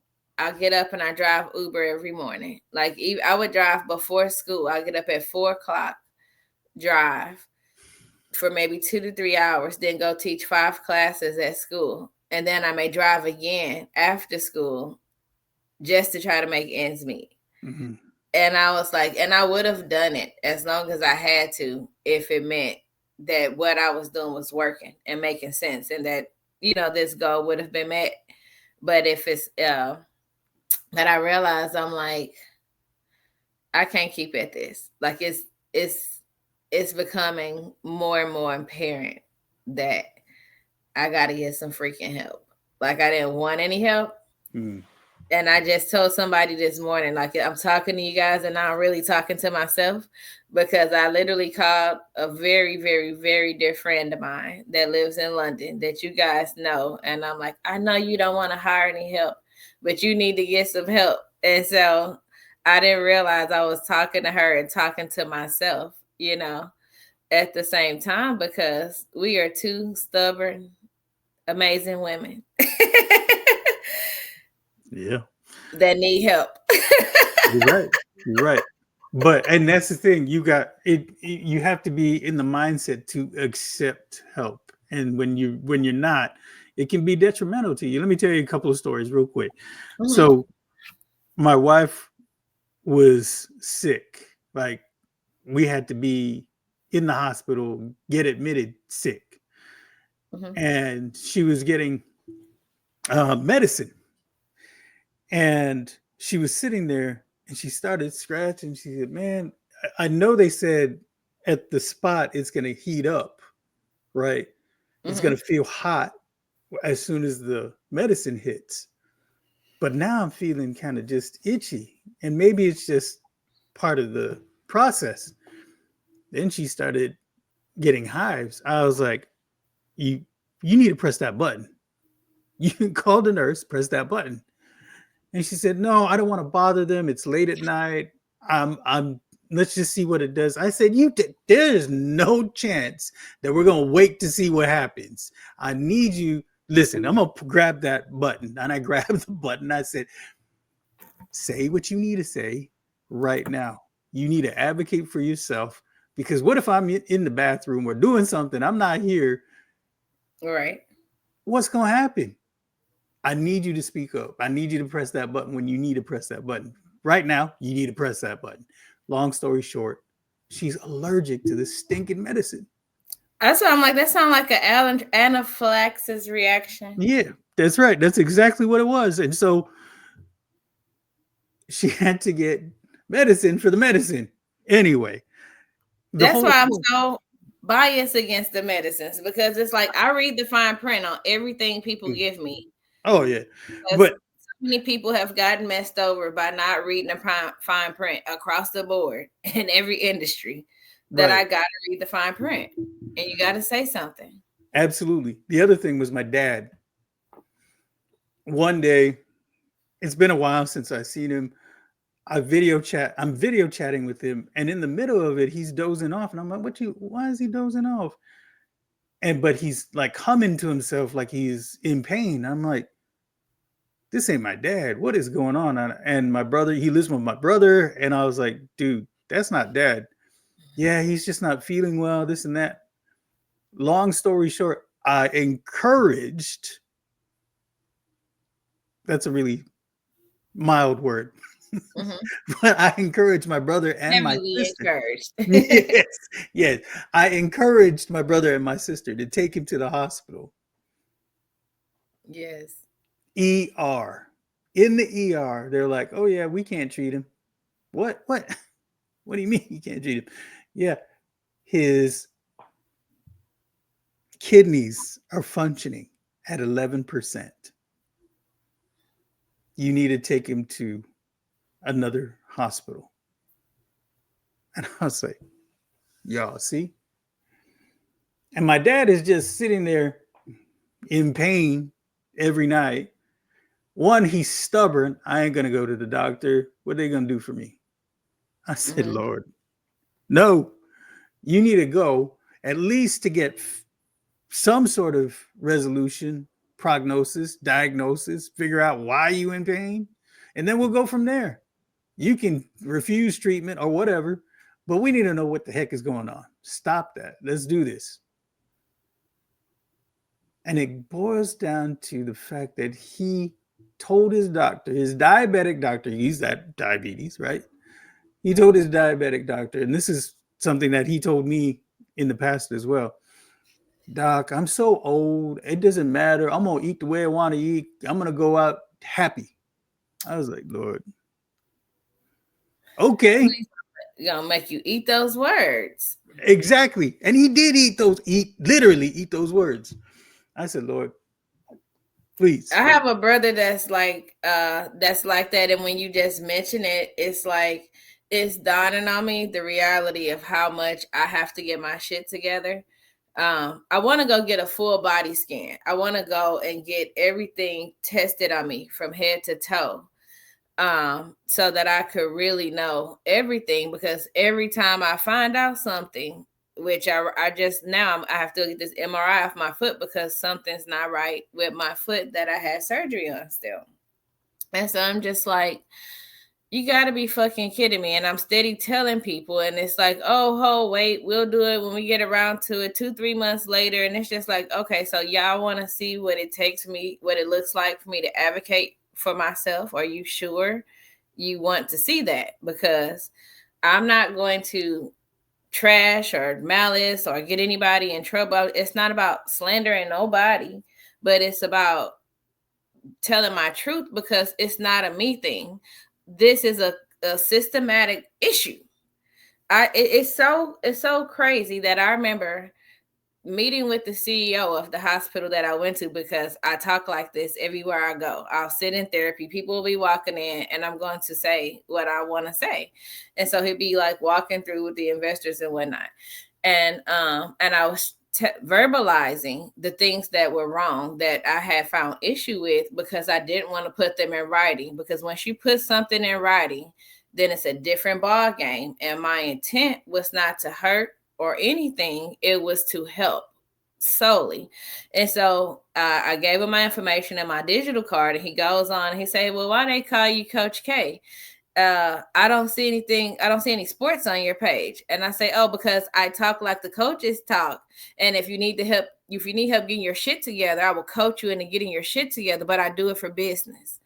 And that's my business. And he's like laughed and walked out, because he didn't understand what I was truly saying. And so I've slowly, when I was at a point of stability, I could show people like, okay, let me put this portfolio together so they can see, well, let me do this. Okay, well, I'll open my Instagram, because I don't post everything everywhere. So that's one technique in marketing that I'm going to share with people in the future rooms. Like, what I post on LinkedIn is not what I'm posting on Instagram, Facebook, or TikTok. I post for the platform and for the audience that I want on that platform. And I'm cognitive, and I read the room that I'm in before I just do something. It will work that you could put the same thing on every single platform, but that's not really how it works, because everybody on some people those platforms are designed for certain things, and people need to understand the reason of why that platform was designed, so you can understand the game you playing on that platform. You can't take these rules over there and think that they're going to work the same. It won't. And so the way this new mind of mine works is, so you see how it just like, I'll take something and it'll all spider out and turn into business. I don't even know what to expect at this point. But I'm definitely going to not back down on advocating for myself by any means necessary. I am going to speak my truth and get the help that I need from wherever I got to get it. Yes, and I was thinking also to check multiple sources, to not only rely on one source, because it's really important to have multiple sources of information. And one study I would like to say also is to be curious. Will be a short story, but there is also Skip Archimedes from the book Forever Young, and I was discovering him 4 years ago. It's a bit like Joe Dispenza, but he was a bit like doing crazy things, like jumping out of a cliff, and he broke his back because he was not evaluating the deepness of the place that he is going to land. Yeah, and so he was paralyzed. He was not able to stand up and to move. But then all the doctors said, oh, it's not possible, we'll not be able to stand up and do. But I'm going to do it. I have a show in 2 weeks. I'm going to do it. And so he was curious also, because he was meeting a couple, and there was a dog that was jumping everywhere, this dog. And was thinking, what happened to this dog? It's really crazy. Oh, this dog was really bad, he was broken, and then he came to a vet, and the dog was able to jump again. That's it. Let me go to the vet. And so the vet was taking, it's really crazy, but the vet was taking him, going to his shoulder, and then boom, and then he was able to stand up and that's an amazing story. Skip Archimedes. Feel free to discover. Thank you. I want to check that out. I'm going to look into I got to get the whole Joe Dispenza thing, because quantum healing jumped into my mental when my son became paralyzed in 2015. I started looking and researching for ways. Like at that time, I made myself a stay-at-home mom, and I was just like, I kind of nose dove into like things about paraplegia. And so quantum healing came up, and it's like, oh my God, if this don't come full circle on so many levels. But you know, if there was ever a person that I could travel the world and try to heal with, it would be my son. And if I could get my hands on the right things, because he works remotely, I know he and his girlfriend would be open to, you know, doing what it takes to see if he can get his life back, if it's possible, you know, because there was a time that I held on to this something. I don't know the word to put on it, because it wasn't a grudge. He was in an accident back in 2015, and a year after we got to Dallas Fort Worth, and he was ejected out the back of a pickup truck. And there was 5 kids in the truck, and he and his friend were ejected out when the driver lost control and hit a tree. And so he was with his best friend at the time, but his best friend, he was like a Hispanic kid, and he was a little bit thicker. So they both fell. The first time his friend put his arm up and he stopped my son from coming out. But then the second time they both flew out. So his friend broke his back, but he had so much cushion that it was able to like naturally heal. Well, my son was very tall, very thin, and his spinal cord, his spine ripped inward and ripped his spinal cord. And so from my understanding, it was like it can't repair itself in one lifetime. But like now, because technology is becoming so advanced, and there's so many, the quantum healing, and like there's just so much new stuff out there, I understand that there actually is a possibility for my son to possibly walk again in his lifetime. And so as I continue to tell my story and sharing different things of that nature, I'm going to share bits of his story that I know he'll be okay with, because anything that would help him, he's, you know, we're willing to try, because my kids is all I have. It's me and my 3 boys. That's why I sat here today, and I let our family picture be my background, because this is what's real for me. They who matter. Like the community that I'm building is so that I know that my kids would be safe. Like I felt like at one point I did a great job. I finally gave myself the credit for going from teenage mom to just great mom. Like I'm proud of all 3 of my boys. And I'm like, I finally did it. And then after I did it, and I thought it was like my time to rest, and I'm hearing this early empty nester syndrome, I'm like, my God, I created these kids that the world are not ready for. So if I don't try to help the world get its shit together, my kids may not be just free to live free. They Black men from America, you know? And so it's like, I have to do what it takes for me, like you said, Jay. Like I always tell you that you, in your present form, where you're not the voices, you're really like a brother that I never had. Like you literally look like some of my people. And so sometimes we all just need to hear that voice that say, hey, it's about you. I understand that those kids are important, but it's actually about you. And you not being afraid to tell me that. Some people, because of the moment, the moment, I understand a moment is emotional. And so some people think it's the polite thing not to check me on it. And it's like, well, I will check you on it, because you can't speak bad about yourself. You can't count yourself out in front of me. So I need people around me that's going to tell me the truth in spite of how it makes me feel. One thing about me is, even if I don't like it, I'm going to always respect the truth. Like now I get it why people say, my brother, his friends, he says his friends tell him, your sister is real as fuck. And I'm like, what does that even mean? Ain't everybody real? and I realized that everybody ain't. Can I say one more thing? I know I've taken up a lot of time, but I want to. No, you haven't, because you talking to me, and I'm not. I turned off all my comments. I disconnected. Hold on. We have to hear from Michael. So, There's two Michaels on stage now, so let's hear from the first Michael. Michael, okay, wait. please, I gotta turn my camera off, but I'm listening, please, because I'll talk because I just don't want dead air. No, turn your microphone off rather than your camera. So, Michael, what do you want to share with us? Let the other Michael go first. But the other Michael just joined, so you're naturally the next one, my friend. That's okay. Let him go ahead. He's not on stage yet. He's not? Okay.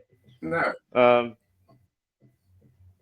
I'm listening to the conversation, and really, Coach K, anything I can do for you, just let me know. I'm not so sure. My dad is going through something similar right now, and he's all the way out in Addis Ababa, not Addis Ababa, but he left from Uganda to go to Kenya to get this pancreatic cancer taken care of.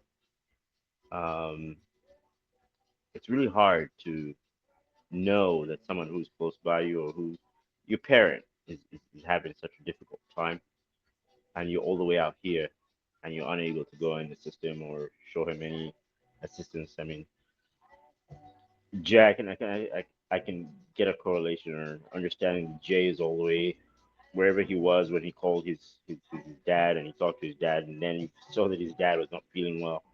It's kind of the same situation. Right now, he's undergoing tests. At the same time, he's also undergoing some sort of, they're giving him some injections to, see how he responds, but not going into full-blown surgery because they're afraid of how he would come out in the recovery. I hate cancer. I really detest the way they actually have figured out how to operate it, how to fix it, how I think that it's I've got a very, very bad vibes about it. And frankly, I'll do whatever it takes to help you, and also see to it that you're able to get your message across to the children that you want to get your message to. I understand and I feel the pain that you're going through. I also understand and I feel the emotions that are running through you. I do apologize for the fact that you had to grow up the way you had to grow up. I really do apologize for that. It's okay. I Take care. never saw it as a bad thing. Like, that's the thing about it. Like, when life is just life and you accept what it is, I'd never compare myself to people to see it as bad. Like, I was so blessed. Like, I grew up in spite of what I didn't have, I did have a roof over my head. I didn't grow up in deep poverty. I never went to bed hungry. I didn't experience hunger till a year ago. That's probably why I lost so much weight. But like, I've had so many things to be grateful for. And even though I don't have many childhood memories, I didn't hold on to the bad ones. Whatever was bad, I let it go. And I literally only clung to the few good ones that I had. But it's like, when you focus on what you have versus what you haven't, the world itself becomes more beautiful because I realize you attract what you are. That's why, like, now I can't allow myself to be sad or fall into a dark place because it's like, I know I'm very depression prone. I know that about me. I've had suicidal thoughts, not over this, just when I was when my company was taking a turn for the not better. Oh, I thought when I was leaving my luxury apartment and everything, I thought that like life was over and I was useless and my kids were grown and they didn't need me. So it's like, I know that darkness can linger if I don't stay connected to people like this. And so that's why I said I got so much to be grateful for. And there's so many people that I'll be like tuning in and interacting with like this, that I'll be sharing the good stories from my childhood, to help people stay more encouraged about holding on to what's good and not being afraid to let go of what's bad. Because if you hold those bad memories or just think that oh, I didn't have this, so my childhood was fucked up, then it's kind of like your world becomes that. Your current world becomes that. So it's like the bad stuff of the past. Don't feel sorry for me.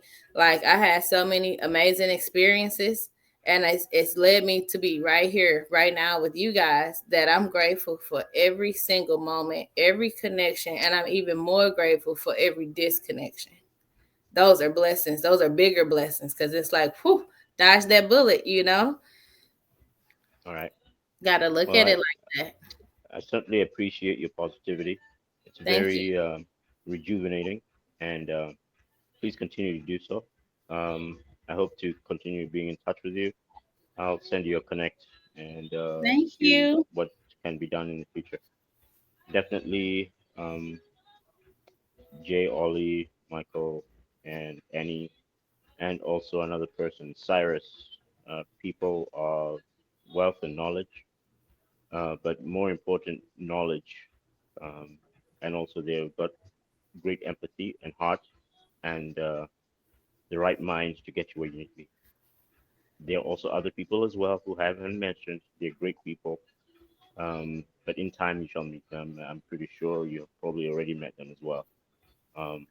If But I haven't, thank I'm you very much. excited too. Thank you so much. Yeah, yeah. All power to you. Thank you.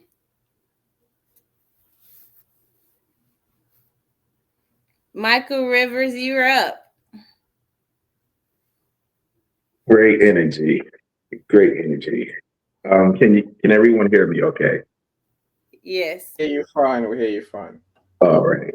Um, this is like a reintroduction for me personally, because first I want to give honor and praise to my creator and allowing me to see another day. I will never take any moment, day, week, whatever for granted anymore. And number two, my introduction, how I meet people, the principles of my why. Why am I standing in your face? Why am I in your ear space? What is it that I believe I can add value? And what value can I receive from each one of you? I have been shouting from the rooftops how thankful I am for this type of room, for this type of environment on this particular platform, because um, I don't see anywhere else on social media that's like these rooms. You know, this is like a safe haven. And just by happenstance, by me coming across the unique individuals that's on this stage right now, especially you, Kimberly. But prior to meeting you, Mr. Ennie, Leah Garcia, and so many others, I came with a full force, you know, ready to offer, but not really giving individuals a time to understand who I am, you know, my why and my purpose. And past experience, I realized not every good thing, not everything that glitters, not everything that shines and sounds, ooh, you know, not everything might be good, you know.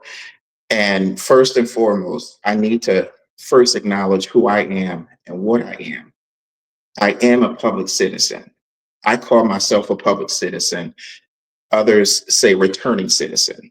I am somebody that have been behind the wall, in the system, confined for bad acts, you know, charged unmercifully, you know, embellished. But the thing is, I've learned lessons upon lessons, and I've been an asset to myself, but countless others that I have met along my journey. Together, both sides of my field at 51 years young. A lot of people don't make it out the first time in. A lot of people don't make it out the second time in. But there's value all around us. And the value that I understood for myself was my own story. And for the longest, as many people as I talked to, whether it's judges and senators and prosecutors and cops, people of all walks of life, some of the most reputable jobs, people that have, price spotless careers. But I'm like, wow, what's your story? Everyone wants me to put my story down in paper. Everyone wants it to be capsulized so they can all have one place. But at the end of the day, I always see value in other people. And I love showcasing others. I love, as you see, I jumped into this chat offering another person, Paul Hopkins. Do I have personal experience with him? Not firsthand, but I know his client. I know the person that he gave, a swab of a mouth.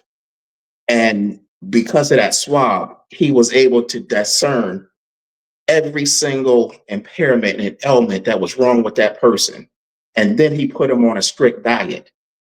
And that diet caused them to live 20 years plus. They're still living to this day.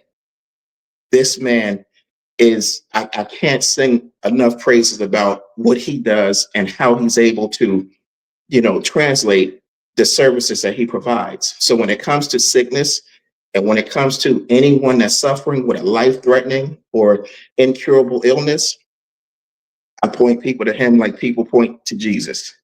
That man is nothing to play with. And when it comes to the services that I look to offer, I'm real as they come. I'm real to me, and I'm real to everyone that I spend time with. And what I was looking for was not just an opportunity for a one-stop shop with, my own publishing, because there's people that trust me with their stories, people that's high up, that's celebrities that walk with a who's who list. They want to put their stuff in writing, but they don't trust everyone. And this is why this circle means something to me. And that's why you, Annie, stood out to me, because there's people that, a who's who list, like, damn, Mike, how you get to them? And they're entrusting me with their story. What would that look like for this community? What would that look like? A shared space, a networking space, where certain people's books, it's gonna fly off the rafters, But and others, like yours, Ken, places that I can see your books helping other people. And one of the first things that I offer to each one of y'all, each one that I've ever had the honor of interacting with, was an opportunity to share the same space with my children in Brooklyn, New York. From the principal that's offering me still, Mike, what you want us to do? Name it. My defectiveness and the reason why I am so behind in everything I try is because I try and do everything all at once. I'm not a one-stop shop anymore. I recognize my shortcomings. And Ken, when I first had the honor of hearing your voice, I thought that it was like from here to the sun, to the moon and back again. And I was looking at, us to be able to, I speak it, I think it, here it is. And then the words come and then bang, bang, bang. But when you're not clear, and I'm not clear, I wasn't clear on what I needed to make certain things materialize. This is why it seemed like, yeah, he's a lot of talk, but where is he? I get distracted. I used to get distracted so easily. I'm not doing that anymore. I'm going to make sure that I stick and stay, finish one thing at a time, and that way you have another trail of successes instead of a lot of attempts. Because when we attempt at one thing, we failing, not just for ourselves, but look how many people who put their trust and their hope in us. When we don't get back to them on time, when we don't follow up with them on time, we look like liars. And the last thing I ever want to be is a liar to myself to my maker, and those that put trust in even sharing with me your name. But touching on the last thing I say, not final, but the last, there is an opportunity that I've been sitting on that I wanted to offer, and it's still there. It's still available. You said, Kim, that you had a person that does hair. And I happen to know a man that owns 23 barbershops inside of Walmart's. And I made an informal pitch to this person to offer job placement. And instead of me offering a job for one person, he said he's looking for 100 barbers. So I have a template created for 100 stylists to have built-in positions. But not just that, it's going a step further. It's having an opportunity now to have a transportation, bike and or car, a budget for 6 months to a year, all communication devices, and a living space. That way, there's no such thing as what state you in. It's how soon can you start? How soon can you make the transition? That's where I am when it comes to me offering services. No more just lip service. The connections is there. Now it's just a matter of who we're going to bring together to seal this deal up. Because if you say, if I hear that Kimberly is in need of, or any is in need of, let's say foreclosure, he gets charged of fraud, God forbid, and where is he going to go? How many people are going to say, yo, let's pray for him. Let's have a prayer service. I'm looking for somebody to say, yo, I got 3 houses in Connecticut. I got one in Florida. Hey, Annie, you can stay there, because that's what was done to me. Why would I ever think doing less than what was given to me? So this is how I give back. This is how I make my voice heard. And this is how I add value to whatever room I'm blessed to be in. And at the end of the day, there's a listening party that I shared with you a while ago that I wanted to do. And a listening party is what this, I have a tape from the 80s and 90s that I used to edit from a pastor, very, very, very well known to generations, my age and older. But these tapes are so exclusive, no one has copyrights over them. No one has publishing, because I did them. And we did them out of a studio. We didn't understand all of that technical stuff back then. But the one tape I have, I want to create a listening party with you and a select few, especially those, if you're willing on, especially you, Jay. I mean, you're very spiritual. This is this would be an amazing opportunity. But I have a professional studio in Philadelphia. I have tons of time. I just want to know, can we create the right room so we can bring the right energy and we can have the right outcome? So that way, no one is walking away from our rooms in lack. Because if we have to come back next week, next month, and we still hearing that somebody in this group is needing, I didn't do my job. And I'm going to say, hey, I got to do what I got to do now. I don't know if this is too soon for you, Michael, but when you say stuff to me, I do like this. Thank you. When you open your mouth, that's what I expect, right? And so I was planning for New Year's Eve to do a New Year's Eve live, because I expected initially to be surrounded by family on New Year's Eve. And now that the family that I had is gone, it's just going to be me here. And I actually like it like that. And so my original plan was to do a live for like 4 hours, like leading up till midnight, so I could actually stay woke. And so I know if I'm like up talking to people, then I would do it. And so the original plan was I was going to play my 45s on the record player. Wow. And just, I do. So when my class is in action, it is the story of storytelling using photography and videography. And so I like to listen to songs, and the images that come in my head, I play them out as a video. And so it's almost like a combination of storytelling, video making, and just a difference in perspective. Because when we hear songs, we all hear different things based on whatever our childhood was. Yeah. And so I may use that. I could send me the music, because we could. The idea behind it was people join the community today. So let me go ahead and do this pitch. We're 2 hours in, but I'm asking people to just donate, and and I put the donation link in these comments, I believe, but I can't see nothing, so I don't know if you guys can see it. But I put the donation link there, and what I want to happen is I want for the first invite to the members of the Adult Adventure Club is that I'm going to sell like 10 spots at it'll be same style where you donate, but any donation over 100 gets you the admission like to the stage or whatever. And then I'm going to link all my social media.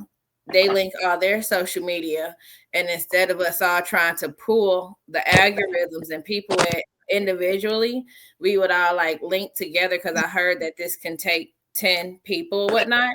We would link together. I could put an ad campaign on it to boost it even more. So whatever it is that people are looking to get out there for New Year's Day, at the launch of the new year, we like push the button together and drop whatever, products to move it through the algorithm. You are so dope. Thanks. Did we just lose him? So Paul, let's just join us. Hopefully Michael will come Welcome, back. Paulette. You came to see me. I thought you were gonna hang in the comments, and I wasn't gonna pull on you if you didn't want to, but I'm happy to see your face. This face is very tired, so I warn you. But I couldn't not come up and say that we've got you. Collectively and individually, we've got you. We always have had you. We've always seen you. We've always heard you. We've always valued you. And sometimes you forget those things, Kimberly. And I've told you, and I've said it. It's because I haven't been on LinkedIn. That's my problem. Well, that's your fault, not mine. I've been here. Apparently, I've been living on it, according to Ben. But the point, you know how children get told off for using too much social media? He came home from uni and now it's me. Do you not think you've done enough on that today? I was like, oh. So, I just want to say that whatever is needed, we need to all buy these £25 or £50 or £100, whatever you can give, because not only are you helping the kids, you're helping out everybody in the situation, and everybody knows that anything that Kimberly finds out is going to be shared, Literally. because that's who she is. It's helpful. Yeah. Well, I don't share the bad stuff. If I share something bad, then I put the lesson learned from it.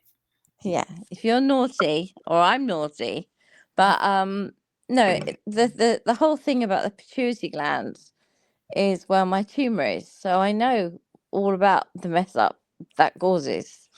And I have a horrible thing. They call it brain fog, and it's a really rubbish expression. But it's just like, if you imagine being as pissed as you've ever been, as drunk as you've ever been in your life, and then trying to perform normally and speak normally, that is how bad it can be. And that is really what this brain fog feels like. And on those days, you can't drive because you're too dangerous. You can't speak, let alone drive. A couple of red wines, and I was singing, and it was very scary for everybody.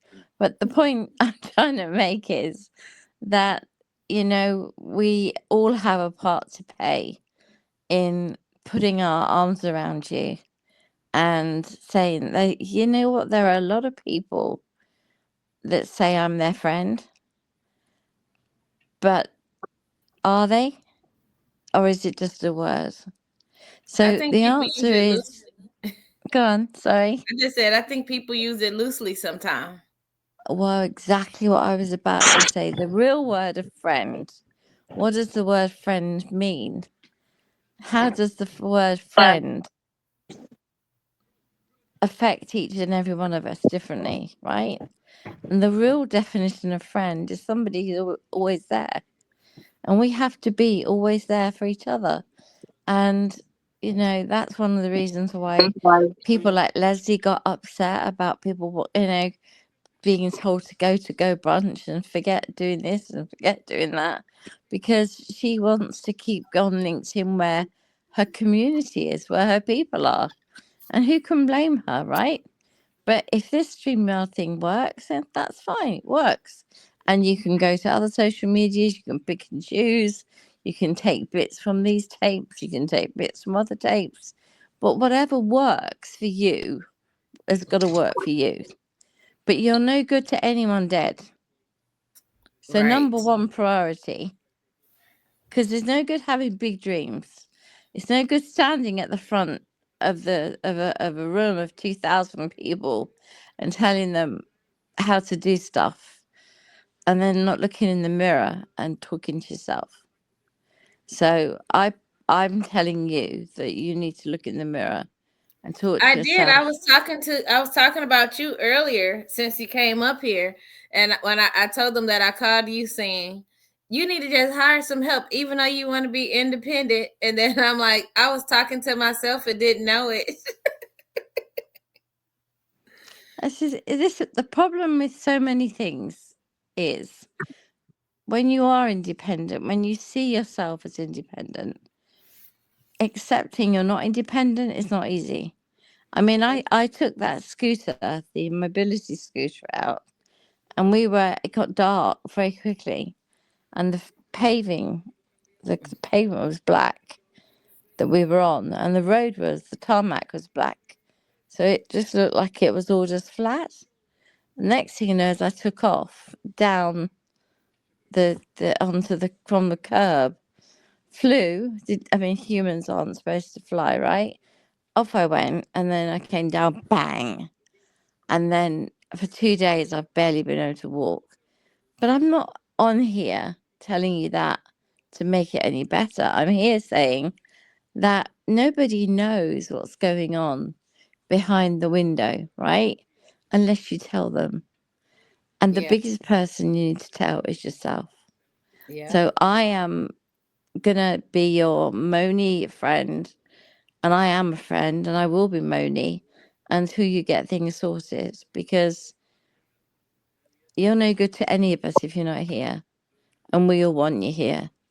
So that should be enough to get you.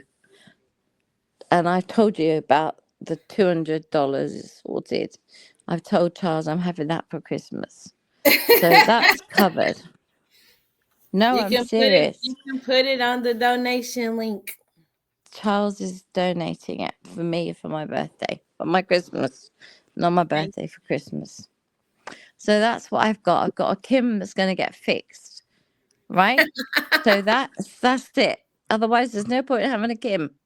Yes. It won't be Coach K, it'll be just Coach, and there'll be no one there. Yes. Doesn't even bear thinking about. It'll be all those sports guys showing up, and it's like, no, we're not talking to you. No, I don't want to talk to a six-pack. I'd rather talk to you. So the answer is, Eddie, tell us she's got to go get it fixed. Coach K, I don't think you've made your ask yet. Paulette's helped you enormously. So let me know. Like Michael was saying, you haven't said how we can help you yet. I'm very sorry. So I would help you. So Michael spoke earlier about clarity. I think clarity is the most important thing in the world. I put the donation link in the chat. So it basically, this is what I'm doing and how you guys can help. I just, instead of putting my website right now, I have a donation link that explains that it's kind of like a community kickstart, basically, where anybody that donates over $25, I'll send them out a link to join the private community as a thank you. But it's literally a write-up in the comments that show people that, and I need to post it on all the other platforms, but I've been trying to get this thing out. So you donate whatever you have on your heart to donate. If it's only $1 can be donated. I want to be very clear that if 1,000 people donate $1, that actually would help. But for those that are in positions to donate 25 or more, I'm going to sit I'm going to start taking some time out my day to add those people personally, send out thank yous and invites into the private community. So as the thank you. Now, once you guys donate 20% of whatever is donated to me, that's the money I'll have to do things for the Kids Adventure Club. So every time an adult donates over $25, then it unlocks this Kids Adventure Club memberships, because I'm gonna have to live a different way according to what I find out when I find out what all is wrong with me. And so I'm going to intentionally teach what I'm supposed to be doing to kids. And so instead of them learning how to do it the wrong way, we learn together. So I'm doing the right thing. So that's what all this was about. But to help me to just go into the link that I added, can somebody confirm if they can see it? Because I can't see any of the comments. I think I posted it in the LinkedIn. With there is a .cc in the URL. Do you see? Click it and see where it goes. Yeah, conta.cc / blah blah blah. I don't know if it's this one. No, I'm saying, did it open up to a flyer? And you have the support controls. Can you click it and share the screen? Yeah, it's a support a worthy cause. It's the link that you posted on LinkedIn. Oh, okay. Yeah, because I donated. I mean, I didn't say I donated. I put it on my page, but I knew that I needed to have this live so people could actually understand it a bit more. And so that's what this is. That's me asking for whatever help is available. But if anyone has any business opportunities, that there are partnerships or collaborations that they think may work, because like I said, Annie and I are doing a book together, and the way that he presented it works because it doesn't cause me extra work. It allows me to just do what I'm doing, and then he does what he does, and I won't pull him from the back too much. I'll just have you guys come up, and he'll be the man in control, and I'll let him float in the shadows and pull him out occasionally, because I know that he's a wealth of information himself.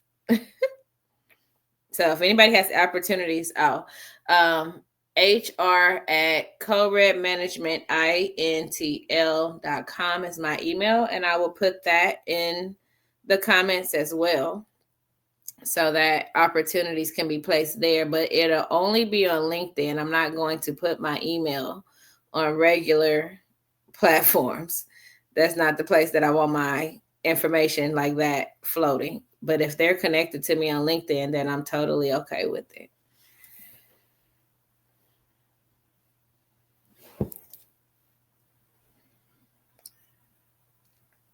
Does that answer, Mr. Annie?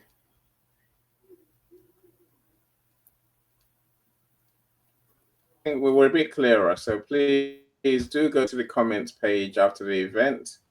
And if you can donate, as Coach K says, then the link is there. Don't just run away from this event. Oh, wait, another thing, I need help. If everybody could follow my YouTube, so that when we do these lives and I'm going live with different people, if this show gets some traction, then I could go live on YouTube too. And so for those that are connected with me, I really want to use my network to grow your network. So I do need those subscribers that are free. So people that don't have money that would like to support me, if you could like and follow all of my social medias. They're all on the top banner of my website, CoachKConsults.io. The following helps, like with everything that I'm trying to do in terms of gaining more presentation for everybody. Take the time to follow. If you see me posting, comment. If it resonates, say something. If you don't have much to say, drop emojis or something, because the more active you are versus just watching, the more this content gets out to help more people. Because if it helped, you guys help me, it sounds like I've helped a few other people. So I want to get all these messages out to whoever needs to see them.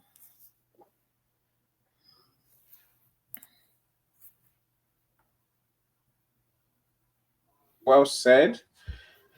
My friends, we do have to go home eventually, right? Yeah. Our time's I'm good come. now. I actually have a meeting that I'm running behind for. So I'm yes, okay with ending the room now. I appreciate all you guys for coming up.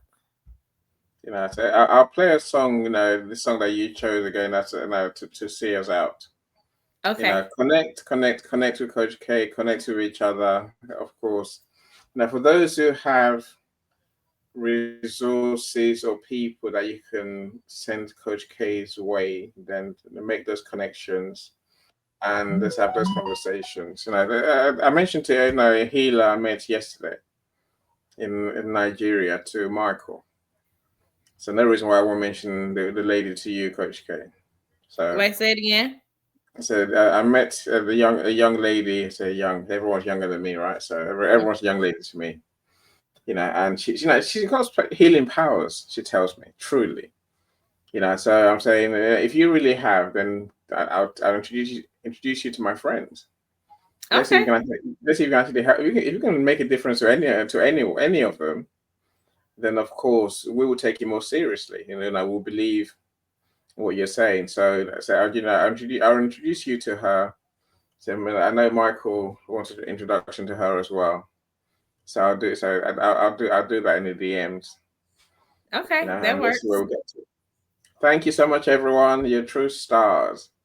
Unless someone's got a last thing they really want to tell us before we leave, and I will thank those who've joined us. Worknesh, I see you, Michelle, also, as always.